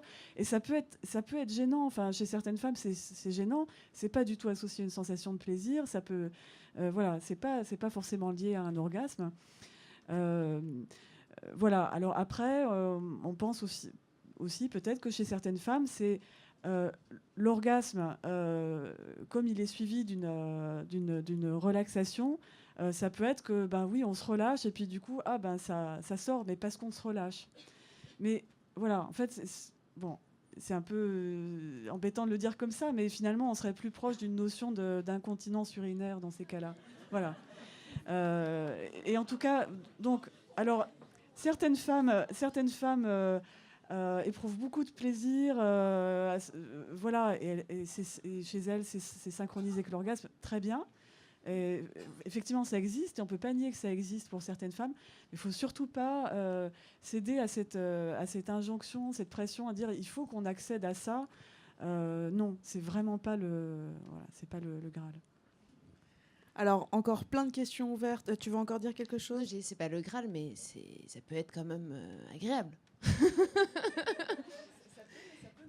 Oui, oui, oui. Ça peut, mais ça peut ne pas l'être. Je répète juste. Ouais. Le seul truc qui me dérange dans le mot incontinence, c'est qu'il y aurait un truc de non-retenu, etc. Alors qu'il y a aussi des témoignages de contrôle, en fait, de ça. Enfin voilà, c'est quelque chose qui peut aussi se décider. C'est-à-dire qu'à partir du moment où une femme connaît à un moment donné cette capacité-là, j'aime pas le mot éjaculation parce que c'est pas forcément... Voilà. Mais il y a ce truc de je peux le décider parce que j'ai envie voilà, que la bouche de mon partenaire soit inondée de cette eau. Voilà. Et en fait, moi j'avais lu que la part... on parle de traces d'urine, on parle de 0,02% de traces d'urine en fait au sein de ce truc-là. C'est de l'eau en fait, ça reste quand même globalement.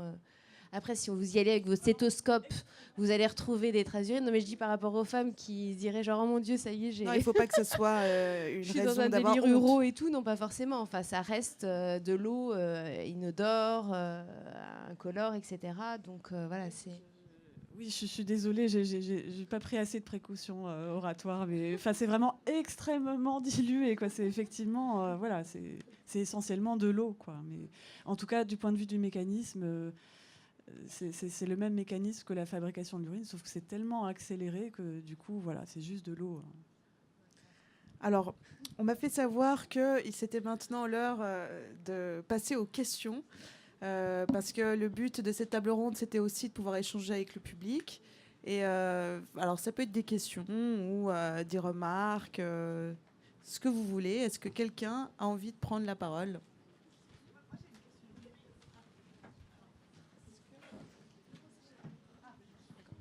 Bonjour, la question est pour Odile. Je voudrais savoir, parce que quand une femme accouche, souvent elle a des fois de la rééducation du périnée. Et puis dans quelle mesure qu'est-ce qui fait le clitoris, il va où? Et puis bah ouais, parce que voilà, du coup ça va prendre la place pour laisser passer le fœtus. Et puis est-ce qu'il peut être blessé? Je sais pas. Voilà. Alors, je sais pas, en fait, on a la chance d'avoir dans la salle une grande spécialiste du clitoris et non, tu veux pas. Donc, c'est Yasmine Abdul-Kadir qui, voilà, qui non seulement est spécialiste des... Enfin, je suis Yasmine Abdul-Kadir, je suis gynécologue et je suis responsable de la consultation pour les mutilations génitales féminines aux HUG et de l'unité des urgences gynéco-obstétricales. Donc le clitoris, il ne se déplace pas, il est plus haut. Peut-être Odile, elle avait des jolies images. On voit qu'il est plus en haut que les vagins. Après, il peut y avoir des déchirures, d'autres choses, mais pas au niveau des bulbes ou du crura ou du gland. On peut avoir des déchirures paraclitoridiennes, par exemple, des blessures à côté du clitoris. Il faut faire très attention quand on les répare pour ces petites fibres nerveuses. Et la rééducation du périnée est importante parce que c'est une rééducation du tout le plancher pelvien, y compris les muscles qu'on a vus dans l'image qui qui recouvre les bulbes et les crurats. Mais sinon, au niveau de la question par rapport à l'accouchement, c'est vrai qu'il y a d'autres phénomènes qui peuvent avoir une influence sur la réponse sexuelle féminine. Au niveau des hormones, par exemple, il peut y avoir une sécheresse à cause de l'allaitement, du milieu hormonal qu'il y a. Donc, ce n'est pas juste le clitoris. Les muscles peuvent être un peu plus relâchés. Donc, la rééducation du périnée, elle est bénéfique pour plein de choses, y compris une prise de conscience de ces muscles. Parfois, il n'y a pas. Donc, c'est un gros sujet. Ouais. Mm.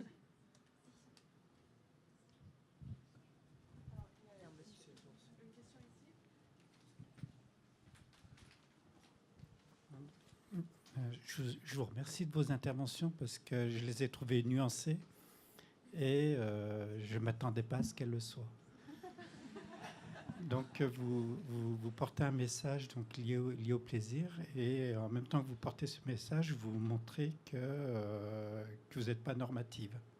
Donc je trouve que c'est intéressant. Ensuite, malgré tout, pour moi, il se pose des questions. Alors, je ne sais pas jusqu'à quel point les femmes qui ignorent leur plaisir refoulent leur plaisir, ou si c'est-à-dire elles s'interdisent leur plaisir, ou si elles ne trouvent pas l'accès à ce plaisir. Alors, juste un élément. Vous avez dû vous reprendre par rapport à des éléments de langage. C'est-à-dire que vous devez lutter contre vous-même par rapport à des représentations. Alors, donc moi, ma question, ce serait ça. C'est-à-dire, si mon plaisir m'est interdit, jusqu'à quel point c'est des empêchements qui me concernent et je dois faire un travail par rapport à ça. Ça, c'est une question. Et l'autre question, c'est que peut-on attendre du plaisir? C'est-à-dire, faut-il... Je veux dire, le plaisir s'arrête à lui-même. Le plaisir est-il une fin en lui-même? Ou pour que mon plaisir se vive, ou que moi, je me découvre qui je suis, est-ce que je dois avoir aussi une philosophie du plaisir? Et non pas seulement une politique, enfin, si on veut...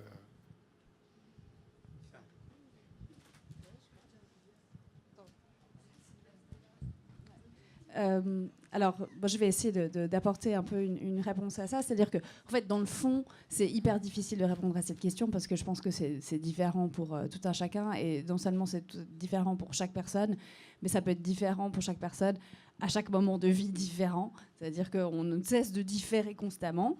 Mais je crois que c'est un peu des deux. C'est-à-dire que comme on vit en contexte, effectivement, en tout cas, c'est ce que je crois, c'est qu'on est extrêmement influencé par les mots qu'on utilise, par les récits qu'on raconte, par les représentations qu'on a, par les choses qu'on a vécues, par, on va dire, l'actualisation de nos représentations dans nos vies quotidiennes. Et donc, du coup, forcément, je pense qu'on intériorise des choses. C'est-à-dire que moi-même, je vois, ça fait des années et des années et des années que je déconstruis la sexualité, les sexualités, que je regarde la pornographie alternative, que je lis des bouquins féministes, que je donne des talks, que je raconte des chroniques à la radio, etc.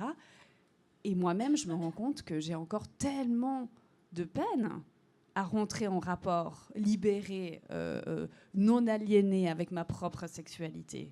Et je me dis que si ça m'arrive à moi... Eh ben, raison de plus que ça arrive à plein d'autres femmes et plein d'autres hommes et plein d'autres personnes.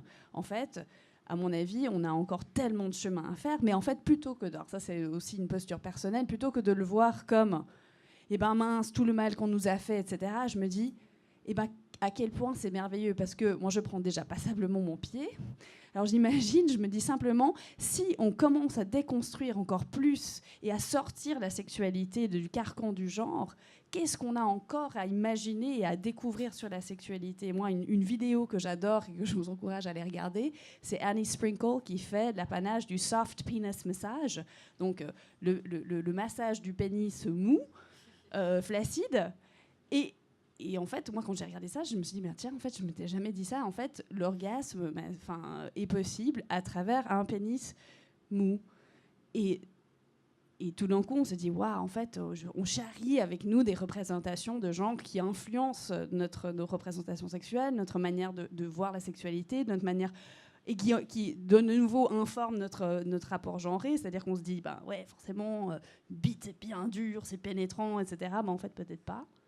Enfin voilà, je crois que ça va dans les deux sens. Et puis qu'à chaque fois qu'on déconstruit un petit bout, et ben ça a des répercussions, ça a des échos dans d'autres choses, c'est d'autres gens. Et puis on va continuer à découvrir. En tout cas, moi, j'arrête pas de me prendre des claques, j'arrête pas d'apprendre des choses. Et c'est comme ma mère disait quand j'étais petite aussi, parce que ma mère, missionnaire, évangélique, mais quand même appris plein de trucs positifs. Par exemple, plus j'en sais, plus je me rends compte que j'en sais rien en fait. Et je crois que c'est vraiment vrai aussi à propos de la sexualité et de la subjectivité en général. Donc je sais pas, j'ai essayé tentativement de répondre à votre question. Ouais, non, c'était super. Non, et tout à l'heure, je parlais de... Parce que c'est un vocabulaire qui me tient à cœur quand on parle de sexualité féminine, de puissance, de force, de pouvoir, etc. Mais la puissance vient aussi de la part d'acceptation de vulnérabilité et accepter aussi les temps, en fait. Tu parlais de temps sexuel, mais on n'a pas une sexualité, on a plein de sexualités au sein même de notre parcours sexuel. On n'a pas la même vie sexuelle à 15 ans, 20 ans et 85 ans. Évidemment, ça paraît une évidence, mais voilà, c'est accepter aussi les temps de vulnérabilité, enfin, les temps où on est plus vulnérable, les temps où on va se mentir, enfin, et ça peut arriver.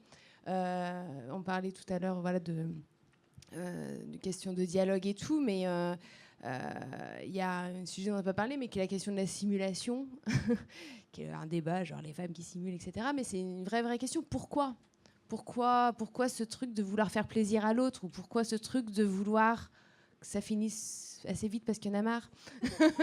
Pourquoi? Enfin voilà, et c'est un vrai questionnement de vexer l'autre, où il y a parfois aussi des hommes qui se mettent énormément de pression sur, je parle de couple hétéro, mais des hommes qui se mettent de la pression sur le plaisir féminin. Ils ont l'impression qu'ils vont perdre leur virilité s'ils ne dosent pas d'orgasme, etc. Donc pour faire plaisir, on va nous-mêmes stimuler, ce qui est complètement se tirer une balle dans le pied, en fait, de simuler, parce que du coup, on n'apprend pas à l'autre comment nous donner du plaisir. Donc, mais ça arrive, et c'est pas grave. C'est pas parce que parfois dans sa vie on a simulé que ça va être forcément toute la vie, etc. Donc par rapport à la connaissance de soi, je pense que c'est un parcours qui prend du temps, et il y a forcément, oui, une part de vulnérabilité, de tâtonnement, d'échec, de foirade.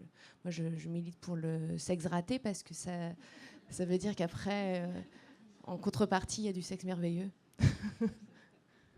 Alors, on a une autre question devant. Ouais, moi je voulais revenir sur la question du plaisir et politique, parce qu'on l'a abordé, mais assez rapidement. Je sais pas, en Suisse, je suis pas tout à fait sûre de ce que je dis, et j'aimerais bien que si quelqu'un sait, qu'il puisse me contredire ou quoi, mais je crois que le Viagra est remboursé par l'assurance maladie. Je sais pas si Viviane, tu sais ça ou pas. Alors que la contraception ne l'est toujours pas, que les avortements le sont que sous franchise et on paye une partie, que les conséquences d'une grossesse ou d'une fausse couche sont encore payées par les femmes, etc., etc. Donc, quand on parle du plaisir et politique, en fait, on parle de rapport de pouvoir. Qui c'est qui a accès au plaisir et qui c'est qui l'a pas? En l'occurrence, le pouvoir aujourd'hui, c'est pas mal le pognon. Et on sait que les femmes, elles n'ont pas ce pouvoir-là. Et l'accès à une pornographie, l'accès à un marché du sexe, etc., il est contingent de savoir si on a le pognon ou pas pour se le payer. Puis après, il y a un autre aspect qui n'a pas été abordé ce soir, et peut-être que vous avez fait exprès. Je vais juste ruiner l'ambiance en parlant de violence, en fait. Parce qu'une des raisons pour lesquelles la question du plaisir féminin, elle est hyper biaisée, c'est parce que les femmes sont violées, les femmes sont harcelées tout le temps, les femmes sont slut-shamées quand elles disent qu'elles aiment le cul, etc., etc. Et donc, du coup, c'est évident que notre rapport, et ça, on continue à dire que le plaisir est politique là-dedans, hein. Quand je parle de violence, les violences, elles sont politiques, elles sont sociétales. On vit dans un environnement, pour rebondir sur ce que disait monsieur, dans un environnement sociétal qui n'encourage pas du tout les femmes à penser leur désir, leur plaisir, leur consentement, leur capacité à dire non, et donc leur capacité à dire oui, ou leur capacité à dire oui, et donc leur capacité à dire non. Et du coup, ça rentre vraiment dans cette... Enfin voilà, la question des violences, elle est fondamentale dans la question de l'accès au plaisir. Et moi, je pense qu'un combat sex-positif, c'est un combat qui se bat autant pour l'accès d'une sexualité épanouissante, qu'elle soit non sexuelle ou hypersexuelle ou SM ou quoi, et une lutte contre les violences sexuelles et sexistes.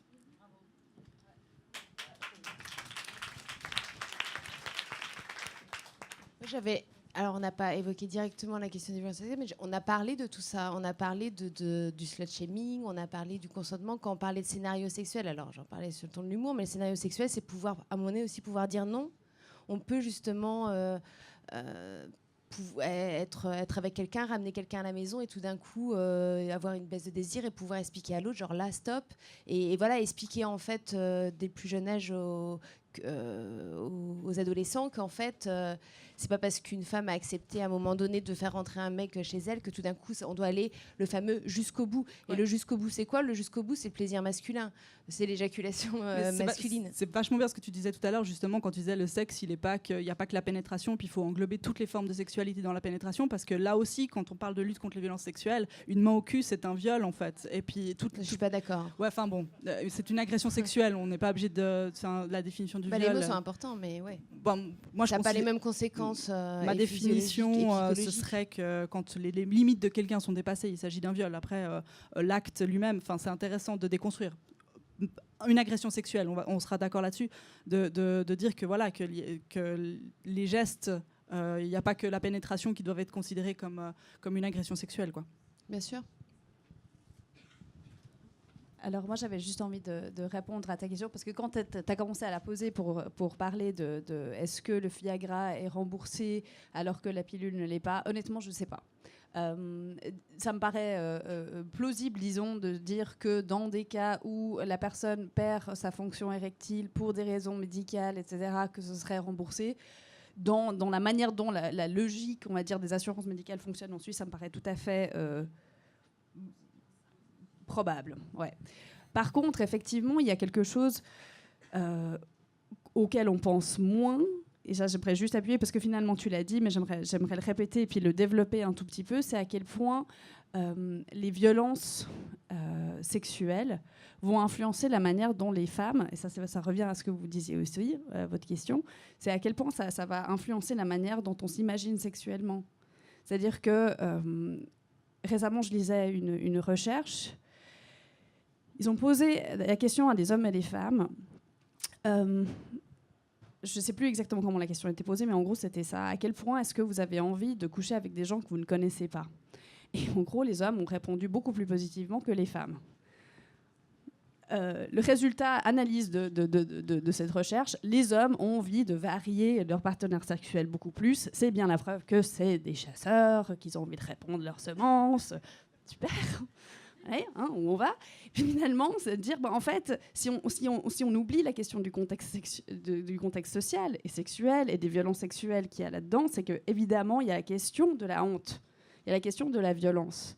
Ça veut dire, finalement, peut-être que moi, j'aimerais me taper de beaux étrangers, des belles étrangères, des gens que je ne connais pas, mais un élément contextuel hyper fort de qu'est-ce que je risque? Ma peau. C'est pas rien, en fait.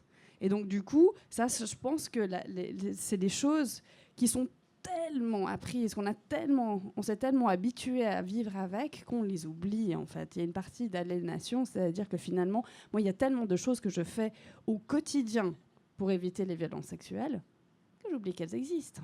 Et je pense que ça teinte forcément la manière qu'on a, notre rapport au sexe. Ça me paraît juste évident. Et puis, je remercie de l'avoir dit parce que je pense que c'est hyper important de le prendre en compte. Et finalement, il y a aussi un truc, je pense qu'on l'a dit, on l'a souvent dit, mais je pense que ça mérite d'être répété.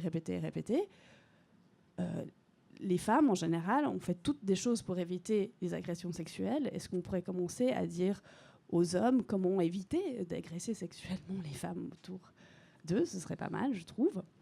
Et puis, d'essayer d'avoir un dialogue où, finalement, je pense que ce serait bénéfique pour tout le monde, qu'on vive dans une société où, justement, on peut parler plus de sexe parce qu'on évite, justement, ces malentendus, des choses où on est dans des agressions et ça permet aux gens de vivre. Je pense que ce serait bénéfique pour tout le monde, en fait, finalement. Voilà. J'ajouterais aussi quelque chose dont on n'a pas vraiment parlé. J'ai vu l'autre jour sur le compte Instagram Tajoui, donc c'est un compte qui rassemble des témoignages de femmes sur... l'absence d'orgasme, en gros pour libérer la parole et puis pour que les femmes parlent plus de leur plaisir, etc. Puis j'ai vu, tout d'un coup, j'étais effarée de me rendre compte que ça existait, mais en fait, si j'avais réfléchi, je me serais dit, évidemment, c'est possible. Mais il y avait une fille qui disait que enfant, à 12 ans, elle s'était fait violer plusieurs fois par son grand frère et une fois, elle a eu un orgasme.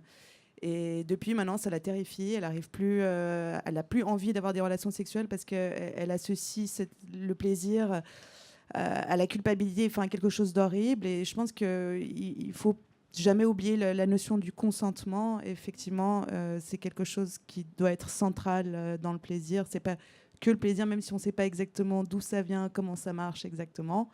Il faut déjà que les femmes et les hommes, parce que les hommes aussi doivent donner leur consentement. Il y a aussi des hommes qui sont agressés. Et voilà. Donc, merci pour cette remarque. Est-ce qu'on a d'autres questions ? Merci. Bonjour.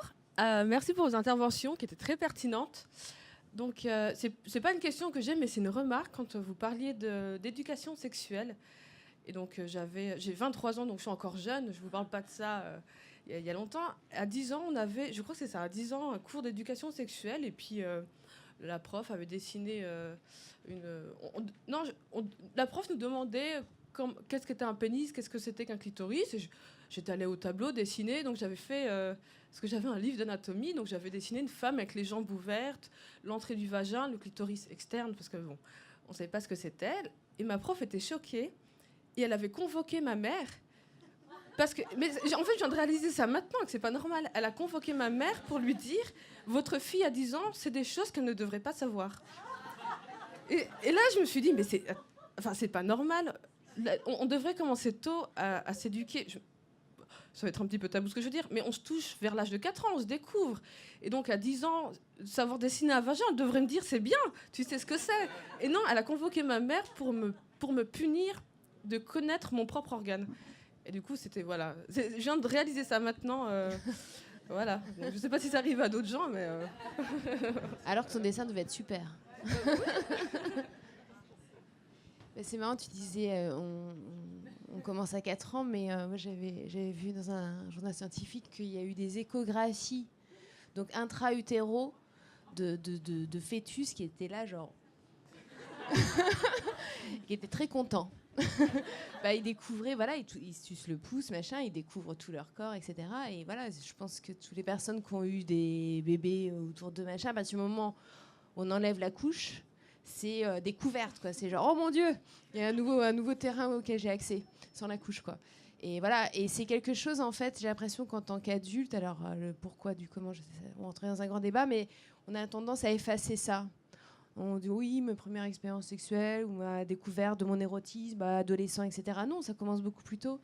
Et en fait, il y a comme une espèce de truc, genre un peu comme un in black, quoi. On fait un truc devant les yeux et hop, on a oublié qu'en fait, petit aussi, on pouvait se frotter contre le nounours, on pouvait, voilà, les petits garçons pouvaient jouer au sous-marin dans le bain avec leur pénis.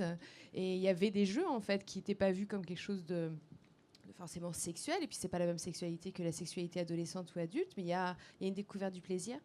Et en fait, j'ai l'impression que le monde adulte aussi veut se refuser ça, parce que si on associe aujourd'hui sexe et enfant, il y a tout d'un coup le fantôme de la pédophilie ou l'agression, etc., qui va planer, alors qu'on peut parler quand même de sexualité infantile et de découverte de ça, sans que ça soit lié aux adultes.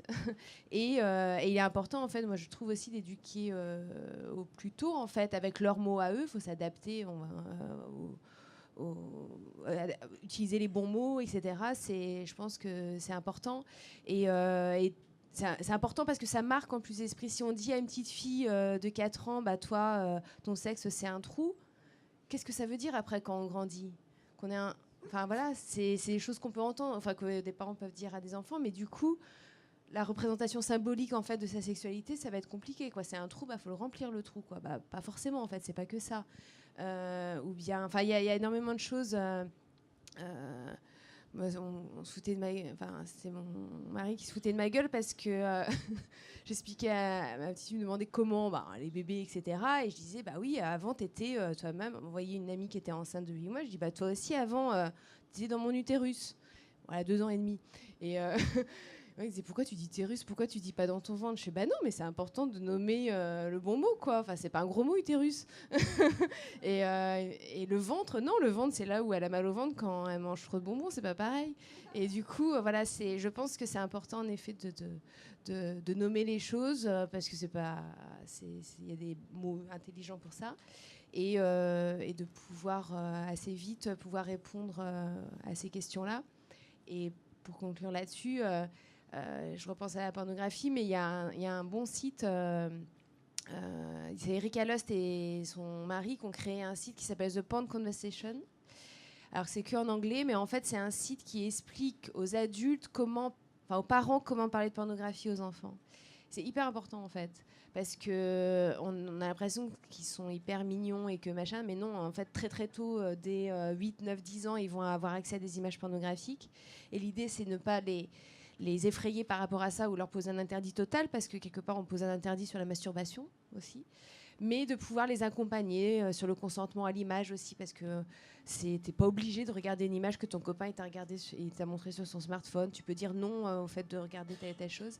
Et en fait, c'est un site qui fait un peu des fiches explicatives pour montrer en fait aux parents comment à 6 ans, 8 ans, 12 ans, 16 ans ouvrir la conversation sur la pornographie avec les adolescents, ce qui est pas facile, hein. Moi, j'ai pas hâte, mais mais voilà, c'est aussi important de se dire que nous, on a une génération où il n'y avait pas encore, quand on était petit, enfin ça dépend de l'âge, mais il n'y avait pas encore les tubes, mais aujourd'hui, les plus jeunes ont accès à ça, et du coup, on doit se mettre un petit peu à jour en fait sur cette nouvelle production culturelle.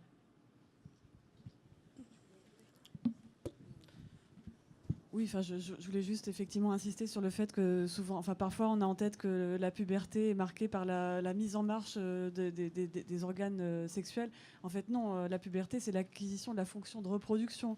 Et par contre, les organes génitaux, en tant qu'organes du plaisir et capables de générer un orgasme, c'est dès la naissance. Et voilà, à 3 ans, on peut se masturber, qu'on soit une fille ou un garçon, et avoir des orgasmes. Enfin, c'est déjà fonctionnel sur ce plan.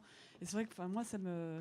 Bon, après aussi, c'est lié au vécu de chacun. Enfin, moi, je me souviens très bien, depuis toute petite, pas mal d'années passées à avoir honte, à ne pas savoir, puisque je ne savais pas que j'avais quelque chose là, je ne savais pas ce que je faisais et personne n'en parlait. Et moi, je trouve ça affreux, en fait, de pas pouvoir en parler. Enfin, je pense que c'est vraiment important de le dire aux enfants très jeunes. Effectivement, on peut trouver les mots en disant, ben voilà... oui, enfin, donc on met le mot qu'on veut, mais de dire oui, tu as pu remarquer que tu as un petit organe qui est là, ça peut faire beaucoup de plaisir de toucher, bah c'est normal, simplement tu fais ça, ça se fait pas en public, enfin voilà. Et parler de ça, enfin, ça me semble pas si difficile que ça, et je pense que ça pourrait faire beaucoup de bien à beaucoup d'enfants. Et beaucoup d'adultes.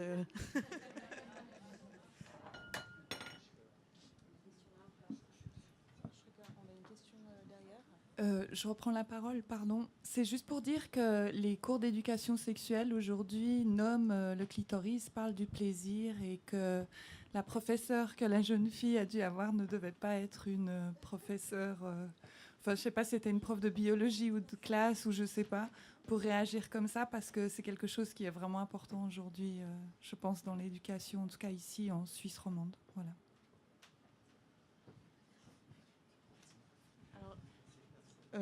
Encore monsieur devant, là tout devant. Donc à force de vous écouter, j'ai l'impression qu'il peut y avoir un intérêt à nommer les types de plaisir. Parce que, je dirais, bon, on parle de découverte, on peut parler de découverte, de connaissance de soi, d'étapes dans la découverte de son plaisir, mais on peut être déçu par le plaisir.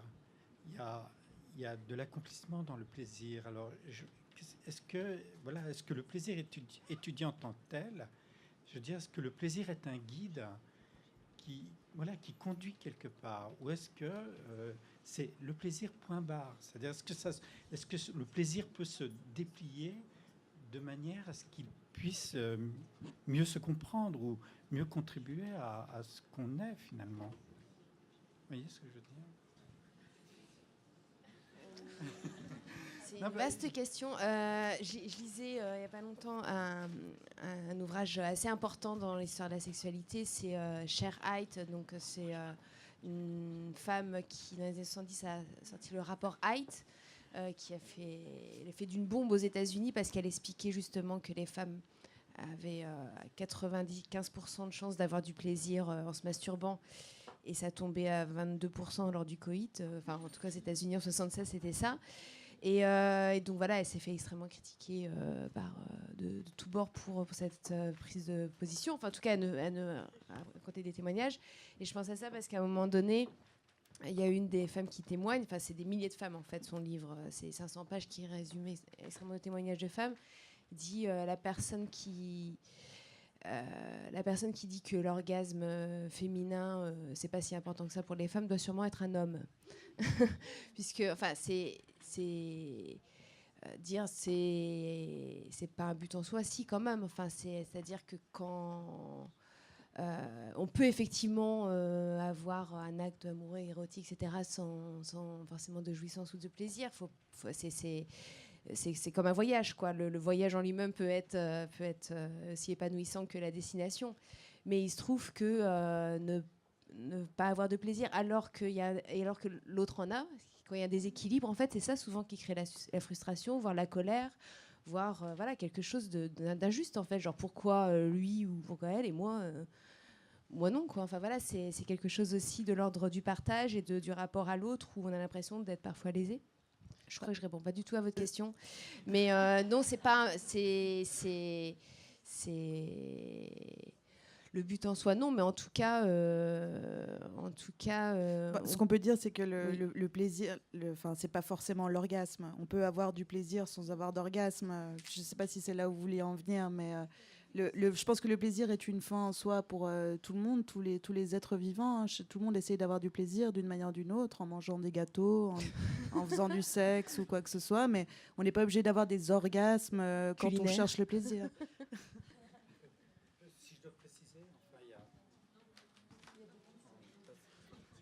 Oui, alors je crois que on a un petit peu dépassé déjà le temps réglementaire.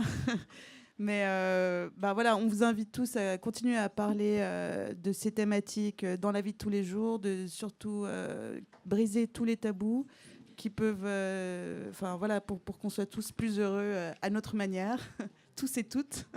Et alors, je rappelle encore une fois que vous pouvez vérifier toutes sortes d'informations vraies ou fausses sur le site clitinfo en un mot.com, c'est ça? D'accord, clitinfo dans Google et vous trouverez Odile Fillot, si jamais. Le livre Sex Powerment de Camille Emmanuel et La fête du slip de Viviane et Stéphane Moret à Lausanne. Voilà, et plein d'autres médias à consulter sur le thème. Merci d'avoir été avec nous et très bonne soirée.